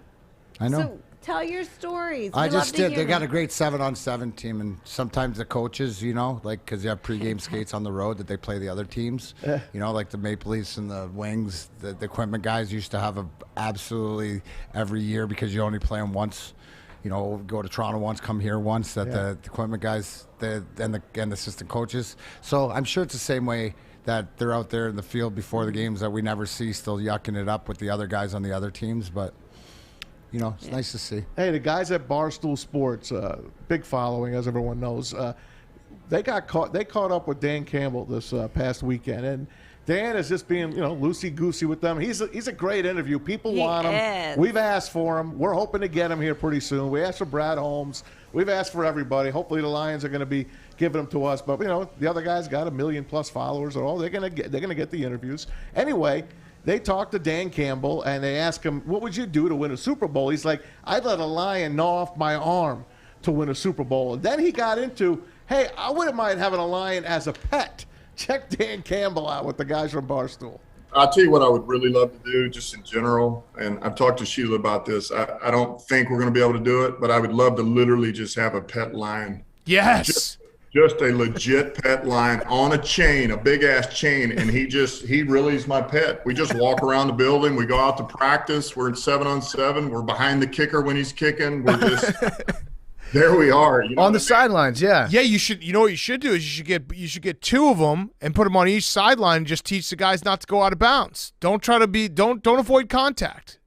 And on command, you could train him. Like if one of your groups isn't doing well, you could just take him over to their section and just have him take a dump right there in the middle of where their section is at, and then bring him on back. Yes. I mean, think about it. It'd be outstanding. Before the game, you could walk the Lions up and down the opponent's sideline and have them pee and poop all over the sideline, and then they have to deal with that all game. Yeah. That would be outstanding. We're going somewhere. The problem, I don't know if Pete is going to allow that. It's I don't think so. We knew, though, we would take great care of it. It would be fed well. It would be petted. It would be manicured. I might end up losing an arm because of it, but that would be even better, because it would validate this is a creature now. This is an animal. This is from the wild. Would you give up an arm just to motivate your team?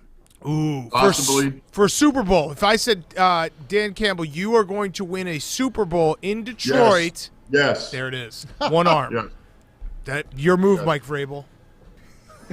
I love this. Yeah. Okay. All right. So arm to a lion for a Super Bowl. Oh man, This is like I was watching Step Brothers or something. That he's great to watch. He is the interview. He's awesome. People want to talk to this guy. I'm great. happy he's our guy. Now, Me just too. please win. I wish he was around when I was younger. Then I would have played football. You would have played football for that guy. But here's the one thing: whether he's your coach, that's the genuine 100% person right there. Yeah. Telling you the way it is. So the expectations about what's going to happen, and you know what? If he doesn't have the Lions, if one of his units isn't playing well, he'll probably go take a dump over there, whatever like that. If he doesn't get his Lions, so we might want to get him a Lion. But I believe him when he says, "Oh yeah, I'll lose an arm for a Super Bowl." I do. I know what it's like because when you tell any of us back in the day, if we had to give away a limb to win a cup, we would have. Look at Ronnie Lott, man. Remember what he did back in the day when he got hurt and he couldn't play in the playoffs. He broke his pinky. He was almost hanging off. He's like, cut the damn thing off. They cut the damn thing off, and he kept playing in the playoffs. Ronnie Lott, Hall of Famer. But crazy. You got to be, Mac, God bless you. I don't know. You're an athlete. God bless you, athletes. Thank you, athletes. Yeah. Thank you. Well, it's just like anybody else. No matter what you do, is that if it's the end all be all for a team sport, and you're gonna see it. I remember his pinky sticking out sideways. So gross. You want to see some of the greatest competition that's going on this right now. First round of the playoffs every night. There's 3-4 games. Last night 3 overtime games. The other game, the 5-4 game, Tampa and Florida was scored with a minute left. The excitement, from a 1-0 overtime game where both goaltenders, Eazy says, "Oh, that was make boring." Eazy a fan, man. Well, Eazy goes, "That game was boring." Yeah, it's so boring if you go look up the highlight tape of Marc-Andre Fleury just making glove save after glove save, reminded me like when he beat us like 12 years ago. Barely. It's funny because I look at Marc-Andre Fleury and he reminds me so much of Ozzy. Yeah. The mentality, and it's the competitiveness. And that's why these guys, you could say, "Oh, he's not the biggest, he's not the strong." Like this, it's the competitors in them. And Marc-Andre Fleury is always reminds me he's like a Chris Osgood. How close was that Lidstrom shot going in? at the buzzer. Yeah, put it this way: he made an unorthodox great save going high blocker because Nick Lidstrom, last shot of the game, he put it where he wanted. So, I mean, it is what it is. I mean, that was Game 7. So at the close Joe Louis between me Arena. sitting here with 5 cups. Yes, that's how close it was. 1-0, right? No, it was 2-1. 2-1. and the save at the end of the game against Lidstrom off his stick. I remember standing there. The goalie Oh, was my for God. Las Vegas now. Played God. for Pittsburgh, and he made this dive and save with his blocker that would have gone in. So I know. he's the one that At the lost buzzer. last night, but he'll bounce back. That's the thing. Is Vegas is good. They're all Vegas good. is really good, yeah. They're all good. So, but it's great to see. Back to the lines. It's great to see that you have the coaching staff that are just out of the league, that they're so excited. I heard a couple things about how excited guys are to be playing there, to maybe get the opportunity playing on the line and just in practice, because it gives you the juice again. And I know guys still like to go out and practice, and a lot of guys that are assistant coaches in the league and stuff who run practices, former players, they love getting on the ice. Mm-hmm. How about Urban Meyer? A little side note on minicamp. Urban Meyer's first camp with the Jags. He's got Trevor Lawrence there and all. He drafted his teammate, Travis Etienne, running back, end of the first round. He's got him at wide receiver in minicamp. He's playing this kid, Etienne, at wide receiver. I think it's in more. minicamp. I think because of his comparable to Alvin Kamara, he's trying to get him as comfortable to be that sort of weapon on the backfield, and that's the way he's going to be used, because that'll be Trevor Lawrence's greatest asset is Etienne on the backfield. Who was the Jags kid last year? The undrafted kid that was their running back. Hold on. I just want to say something about in this league right now. You have got to be able to be a pass catcher at a back. You've got to, and it almost becomes especially like the safety net for your quarterback. Mm-hmm. You've got to be able. There was a game, I can't even remember when, but I remember it was Dallas, and I can't even remember who the backup quarterback was at the time, but he comes in and literally has 100 yards passing by doing dump passes to his quarterback. It was a while back. It was ridiculous. It screwed everybody in fantasy, right? But you have to be able to have somebody that can catch and change things up and shake things up. So the fact that I saw this was great. I was thinking of love to James see that. Robinson at the time. James Robinson was terrific for the Jags last year. Terrific. He was great. What a find he was. Yeah. I had him on 2 of my teams. I got lucky. Yeah, he was great. But Bo, you need to be able to do that. Bo on, I think it's YouTube I'm on. Bo on YouTube likes my samurai hair. I'm looking for a Tori Hanzo. I told you, I'm looking for the sword, yeah, boys. we like it. That's your best look right now. I gotta tell you. Samurai, because I'm in for, looking for a fight today. You don't have your hat on either. I could see your eyes. I could see the whites of your eyes. There you go. It's good. No, Walter said, could it be Dak coming into for Tony Romo? No, it wasn't that. I can't. I want to say it was Brandon Whedon. Like it was. They had so many crappy backups.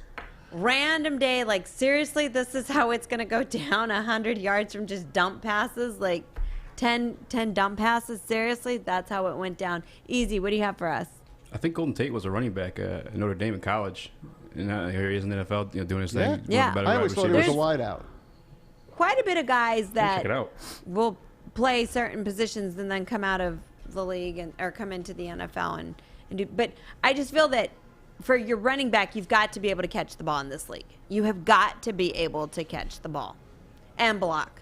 That's what you answer gotta trivia do. questions. And answer trivia questions. That's right, guys. When we come back, it is time for us to play our Get Home with Hall Financial Sports Trivia for your chance to win a $100 gift card to either Lashish or Detroit Wing Company. So start giving us a call, 313-552-6322, because that is up next here on The Hook. So what's up? My name is Sean Baligian. Glad to be a part of Baligian and Bell every day at 11. I'm the guy that gets pissed off at all the stupid sports fans out there. What up, though? I'm Drake Bell here on the Baligian and Bell show here at Woodward Sports Network. Tap into the energetic Sean and the calm, smooth Drake Bell. Hey, gang, it's Maz for Hall Financial. Have you used your free Hall Financial 5-minute mortgage checkup yet? If you haven't, what the heck are you waiting on? You can get rates in the twos. You could be saving hundreds of dollars a month, and you could be maybe shaving some years off your mortgage. Hall Financial is fast. They do all the heavy lifting for you. So get to davidhallmortgage.com right now to get started. Tell them your friends at Woodward Sports sent you to save some money on us. Hall Financial, lower payments, better options, more personal attention. Welcome back to The Hook on Woodward Sports Network. All right, guys, it's time for us to get to our world-famous Get Home with Hall Financial Sports Trivia, where all thanks to our friends over at Hall Financial, you have a chance to win a $100 gift card to either Lashish or Detroit Wing Company. All you have to do is answer all 4 sports trivia questions correct, and you, my friend, walk away a winner. So give us a call, 313-552-6322. All right, guys, while we're waiting for our lines to light up, we talked a little bit about rookie mini camps, how important it was for running backs to become a dual threat nowadays, right? You've got to be able to catch the ball out of the back, which is going to lead us into our next segment. The NFL really did screw us this year. Oh, they did. Oh, my gosh. Someone's going to pay for this. I mean, this was just bad. Bad. So now, now that the schedule's officially released and everybody is letting the dust settle, who's going to play when, what teams are going to be visiting who on Thanksgiving. Bye weeks. Right. The real important stuff gets down to the nitty-gritty. And that's how do you handle your bye weeks for your fantasy football league, all right? Fantasy football is a multi-million-dollar, probably multi-billion-dollar industry now with daily as well added into the mix, right? And a big part of the league. Huge part of the league. So big that you have to take into consideration that the league or the NFL network has their own NFL fantasy shows. So does ESPN. So does Fox. They all have them. Right, they all do. But I'm just saying, like, the NFL network, right? Which I understand is not exactly the NFL itself, but it's very much part of the NFL. Yeah. It's a huge part of the game. When you start looking at things like Week 14 is now a bye, this really does screw people because that is when most leagues are in their fantasy playoffs. Correct. And these are teams, the teams that are going to be on the bye are the Patriots, the Colts, the Dolphins, and the Eagles. What?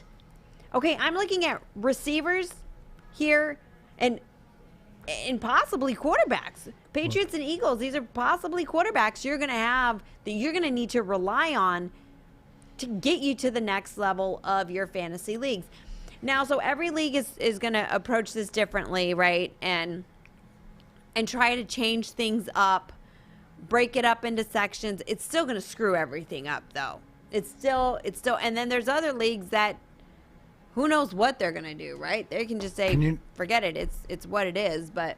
Can you not just, because they added another week, take this week out and move back another week so nobody's affected, or is it just gonna the way that it plays out because you got that extra week now, but it's an extra week. It's almost an extra garbage week. Right. So the problem with your fantasy, with the fantasy playoffs, really, is that there's some leagues that go really late into. I go early on my season. league, but the league I run it early, so you don't get any of the crap games for the last 2 weeks. And I'm it's not done. just the crap games, but it's people starting to sit players. Yeah, that's what you start to worry that's a crap about. Game. Okay, I didn't know if it was just like crap. No, like, that's a crap game. Like the so Chiefs last year, sitting their whole team and losing. Exactly. The last game of the year. You don't want that game. So the longer that you wait, the more that you run into those types of scenarios. So this was a big bomb to be dropped on fantasy players.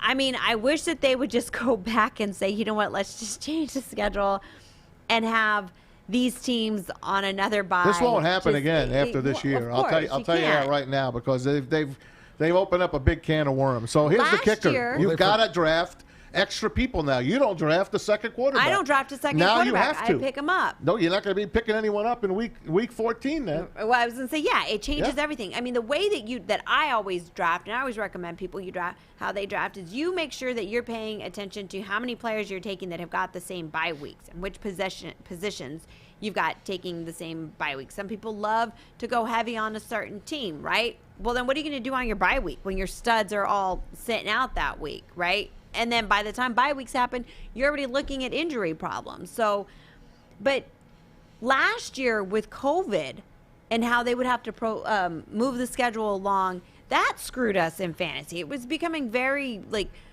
oh my gosh, I hope that they play by Wednesday so that it'll still count for my fantasy league. And if they were moving it last minute, it was just, okay, it is going to count. Oh, wait, if they move it any longer, it's not going to. So you think that they're going to play Monday? Oh, you think they're going to play Tuesday? You're still good. Last minute, you're finding out that they're going to change it to Wednesday. Oh, my gosh. Here's it's just great. Here's what it comes down to, right? To me, it comes down to there's always something left out when they do something new with this new schedule, whatever like this. The thing that got pushed to the back is the fantasy where Maz says they'll redo it, but it had to be the casualty because what they couldn't mess with is the sports gambling part of it because of the states that are involved, because of everything else that they got to have it that button down so there's no leaks that way. If this year, because of coming off of the COVID year where last year, you're going to suffer that way because they can't. The big B, like you said, fantasy football could be $1 billion industry. We're not sure, but it's a hundreds of $1 million industry. Sure. But betting football, betting sport, that's where they had to. They're more concerned now. And to Maz's point, I believe you're right. Next year, it'll say, oh, well, we forgot. We ran into this little problem. Oh, the little fantasy people will figure that out. Because it's more of the, like you said with the daily DraftKings, FanDuel, everything daily thing, that is way more important to them because of the money that it generates, the betting that goes on, than to the yearly. That's sort of like the, I don't want to say the dinosaur craft, but the old school Monopoly game is the fantasy, right? Every day now is now. Where people's fantasy, they just go into day. You look at all the different sporting sites and stuff like this that can do that. I mentioned a few, but so I think you're right. And to now it'll see, wow, how are you going to manipulate that? Because you've been doing drafts for however long. You have a system. Maz has a system. You know what you like. People say, oh, draft this, draft. No. If you've done it long enough, you know what works for you and what doesn't, and this really throws a I know I'm not going to draft everybody. I'm not going to draft a lot of Colts, Eagles, Dolphins, and Patriots. Well, for sure, you want to stay away from that. Absolutely, it'll just make your life easier. Yeah. Easy. What do you have for us? I'm such a proponent of like the daily fantasy football that people literally think I'm like sponsored by like DraftKings and FanDuel, because I truly think it's the only way, the best way to go, especially if you want to truly test your skill. You just give yourself the same playing field. Don't be distracted by bye weeks and whatnot. And I think this pushes that envelope a little bit further. But it's kind of an easy solution, isn't it? Don't you just push the playoffs to week 15? Wouldn't that be like the? Well, no, because we were just discussing that the longer you go into the season, the more that teams sit their stud players. So I can say, okay, well, I don't have to worry about a player sitting, but now it's even worse. I mean, a player being on bye week, now it's even worse. I have to worry if he's going to start and play the whole game, or is he just going to come in and play, the first 10 minutes of the game? Or is he going to play the first half of the game? Like, how long is he going to play? Well, that's the problem. Well, we got time. It's not fantasy football year yet. I'm still playing baseball, so I'm locked. How you doing? Doing good. We're third right now out of 12. Tough AL only league. We don't play NL. So you got to know the dregs of the AL, which I do. You got Ohtani? I don't. Oh. You know who has him? Greg Bowman from WWJ has. Gosh darn it. I play with Dickerson, a bunch of That's awesome. bunch of my good buds. All you old school baseball guys. Yep. All the guys that we showed the picture of. It'd be Maz and his buddies, all 12 of them at Tiger Stadium with their hats on, keeping score on a score sheet. All those guys. The oldest fantasy league in the state. It really is. Duck Bowl. Man. It is. It is the oldest one. Ernie Harwell was our first guy to start our league. Believe it or not, Ernie Harwell. Look at Maz just dropping dropping. I dropped that name. Just saying this. He's pretty much saying this is the end all be all. This is the baseball. Is there anyone around the country even? I'm sure there's older ones than this. But not with Ernie Harwell. Not with Ernie Harwell. As a founding member. God bless him. The best. Walter on our social media says, I will say this, with the extra week they needed to try and expand the bye weeks, it's the cost of doing business. Mm-hmm. I think that this is going to get them a lot of backlash. I agree with you, Maz. They made a mistake. They're going to do this. I guarantee again. they made a mistake. They forgot. Somebody forgot. Well, you look at how quick everything happens, right? Something's going to get lost in the shuffle of whatever else, and as long as and look at it, because they cover what does the NFL have to do with fantasy football? Nothing.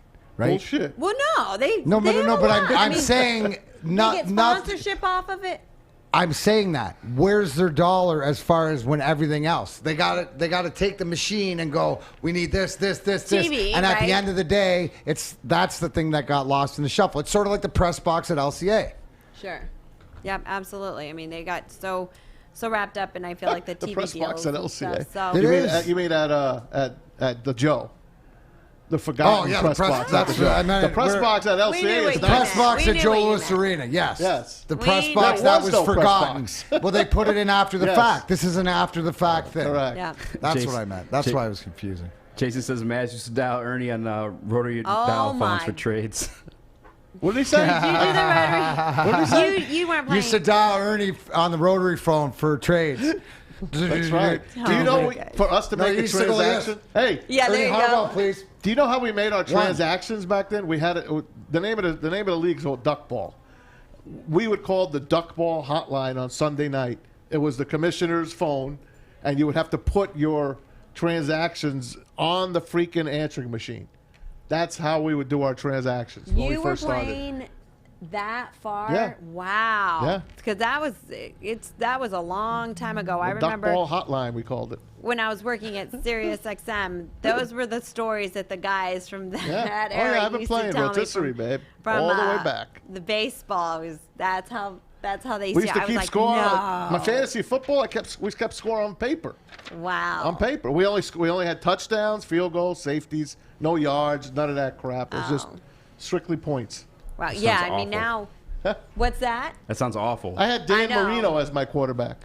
Well, I but had now Emmitt Smith as my running back. How often would Herman Moore as a wide receiver. How often were you guys getting debates over like your math is wrong? Like what the like, and then you No, guys no, had to go no, sit we there got and it. tally up all the math together. The commissioner went over everything. It had to be simple we math, fought. I feel like, because now you've got leagues where, because it's so easy to just change things the way that you want, tight ends, a catch per tight end can give you more points or half a point less or. You know what my tight end was? Touch- Ben Coates. Wow.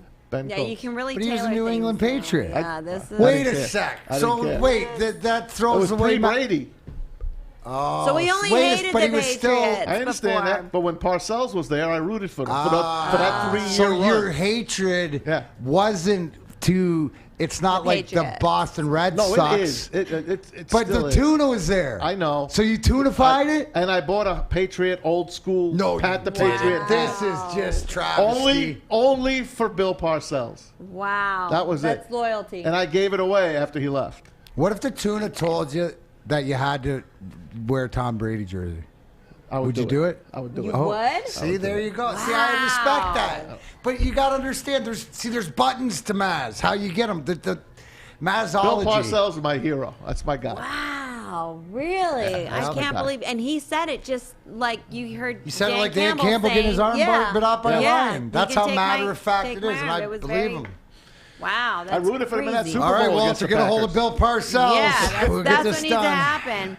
All right, guys. When we come back, we're going to play a little bit of Me Gusta or No Me Gusta. So keep your And we comments still coming got our on questions ready social for you. media. Let's go. Yeah, we need somebody to call in. That's right. Call us.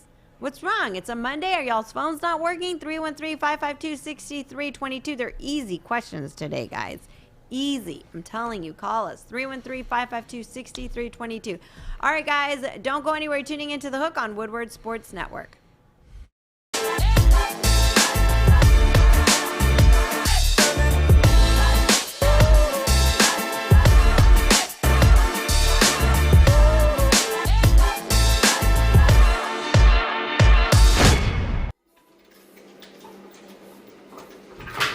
Morning, Art.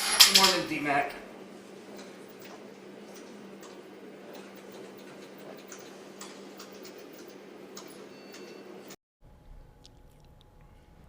Sun RV Resorts has over 160 RV and camping resorts in the U.S. and Canada. Guests can enjoy water parks, lazy rivers, miniature golf, restaurant, bars, and even Wi-Fi if they want to stay connected. With locations from the Florida Keys to Myrtle Beach to San Diego Bay and Petoskey, Michigan, guests can enjoy the outdoors at a Sun RV Resort.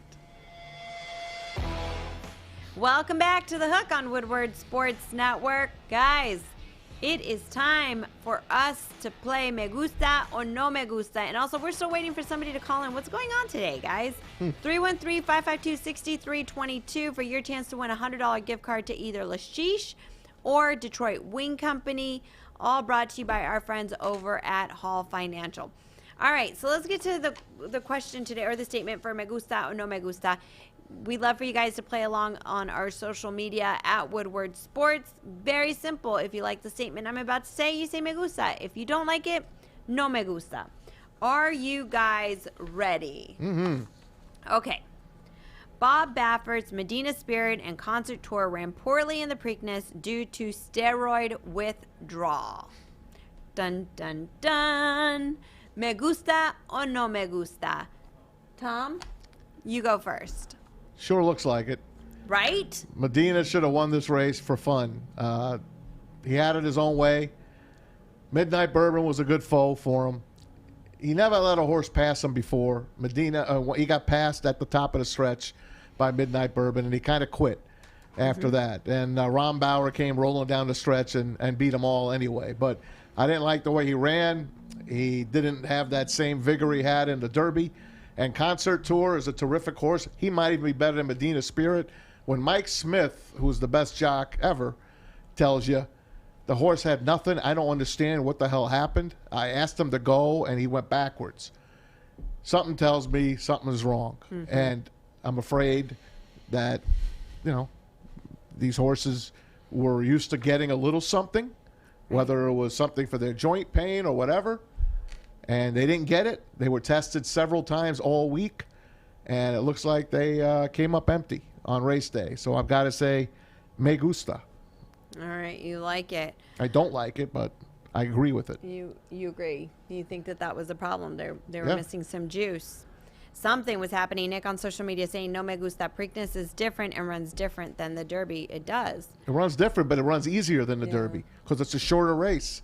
A front runner can wire the field easy. Medina Spirit should have wired the field. Yep. I'm going to go No Me Gusta because I think this goes back to the deal that was cut with Baffert and stuff. And I said that he was going to place in the money, but they weren't going to be as right either because of the scrutiny, because of the testing, because of whatever, not being in the same, being under the microscope, not only Bob Baffert, but the horses. It just didn't look very good at all. So I'm going to say No Me Gusta, but there was no reason. There's something to it, whether it was how they were treated, but they were under so much scrutiny. The real question Maz brought up is what happened to the 9. Because, Mike, that's the story. So that gets me saying is that what are they giving these horses that they're almost like, withdraw. But I'm still going to go No Me Gusta until we still see what plays out. Has a second test still hasn't come out yet, right? It hasn't come back. It could be months and months and right. months. So But it it's just looking doesn't. Maz, you're right. I could go either way with this, but because you went Me Gusta, I'm going No Me Gusta. I'm saying it was more of the politics. I hope you're right. I hope the horse just had a bad day. And I hope you know what I mean? I Well, hope but you're right. I feel sort of a little bit. I not. feel like because I feel like both of you guys are right, to be honest. But I do think that when you go back and you watch the race over a couple of times, both of his horses felt like they just gave up. Yeah. I mean, Well, because you watched that little horse fight, right? Right. In the Kentucky Derby, that you mentioned, Mads, is a tough race. 20-horse field. That's what I'm saying. And then to see this back it up, it doesn't make sense. No. Right.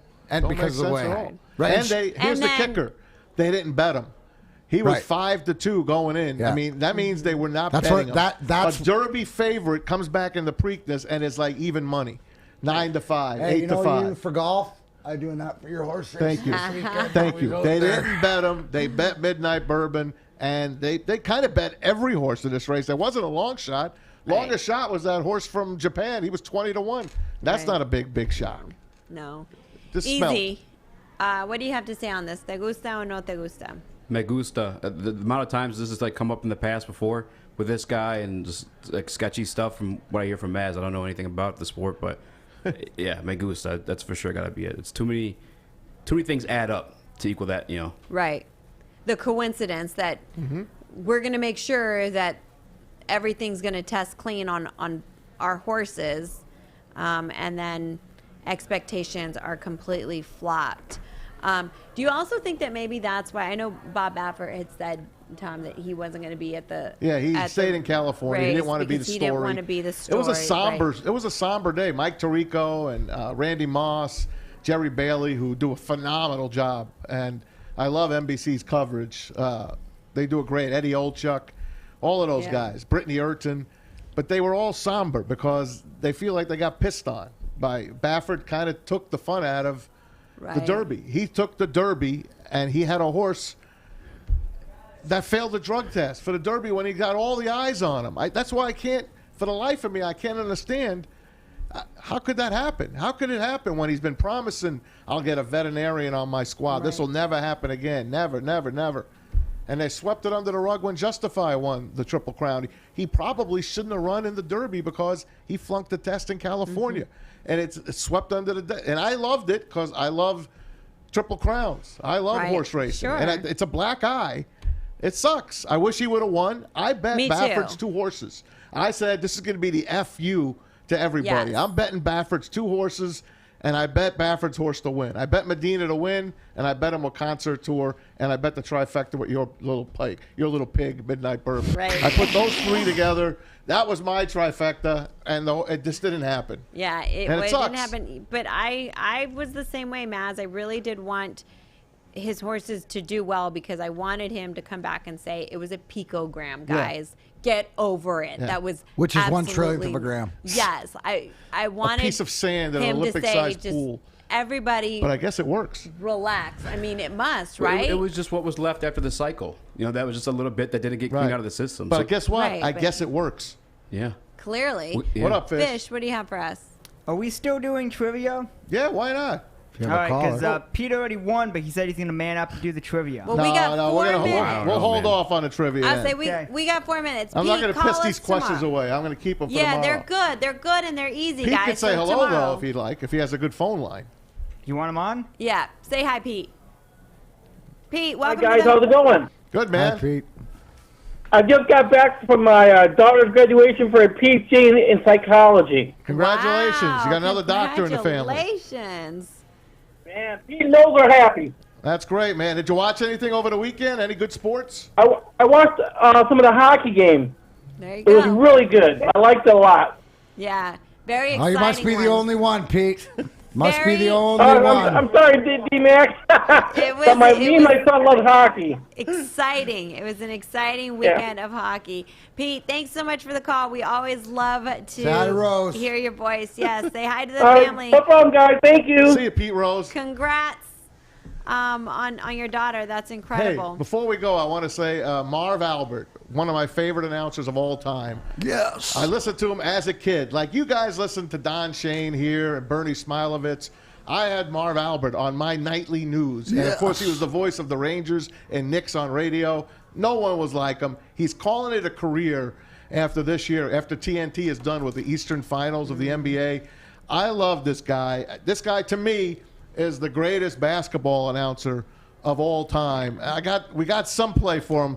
Let's play some of his great highlights, Eazy. I got to hear some facial in your face. I'm going to play at the end of the show, Maz. I still got to transfer it over. Okay, man. Transfer it over. Anyway, Marv Albert, I am totally gonna miss this guy. Yeah. I mean, all the great announcers are leaving me. I get it. It's time. He's 80 plus I years was gonna old. say, there He's comes sharp a still. time. He's so sharp still. But it Here's a doesn't guy. matter. He's calling games off a freaking TV monitor the last year, I like know, everybody, and he's still Tom. great.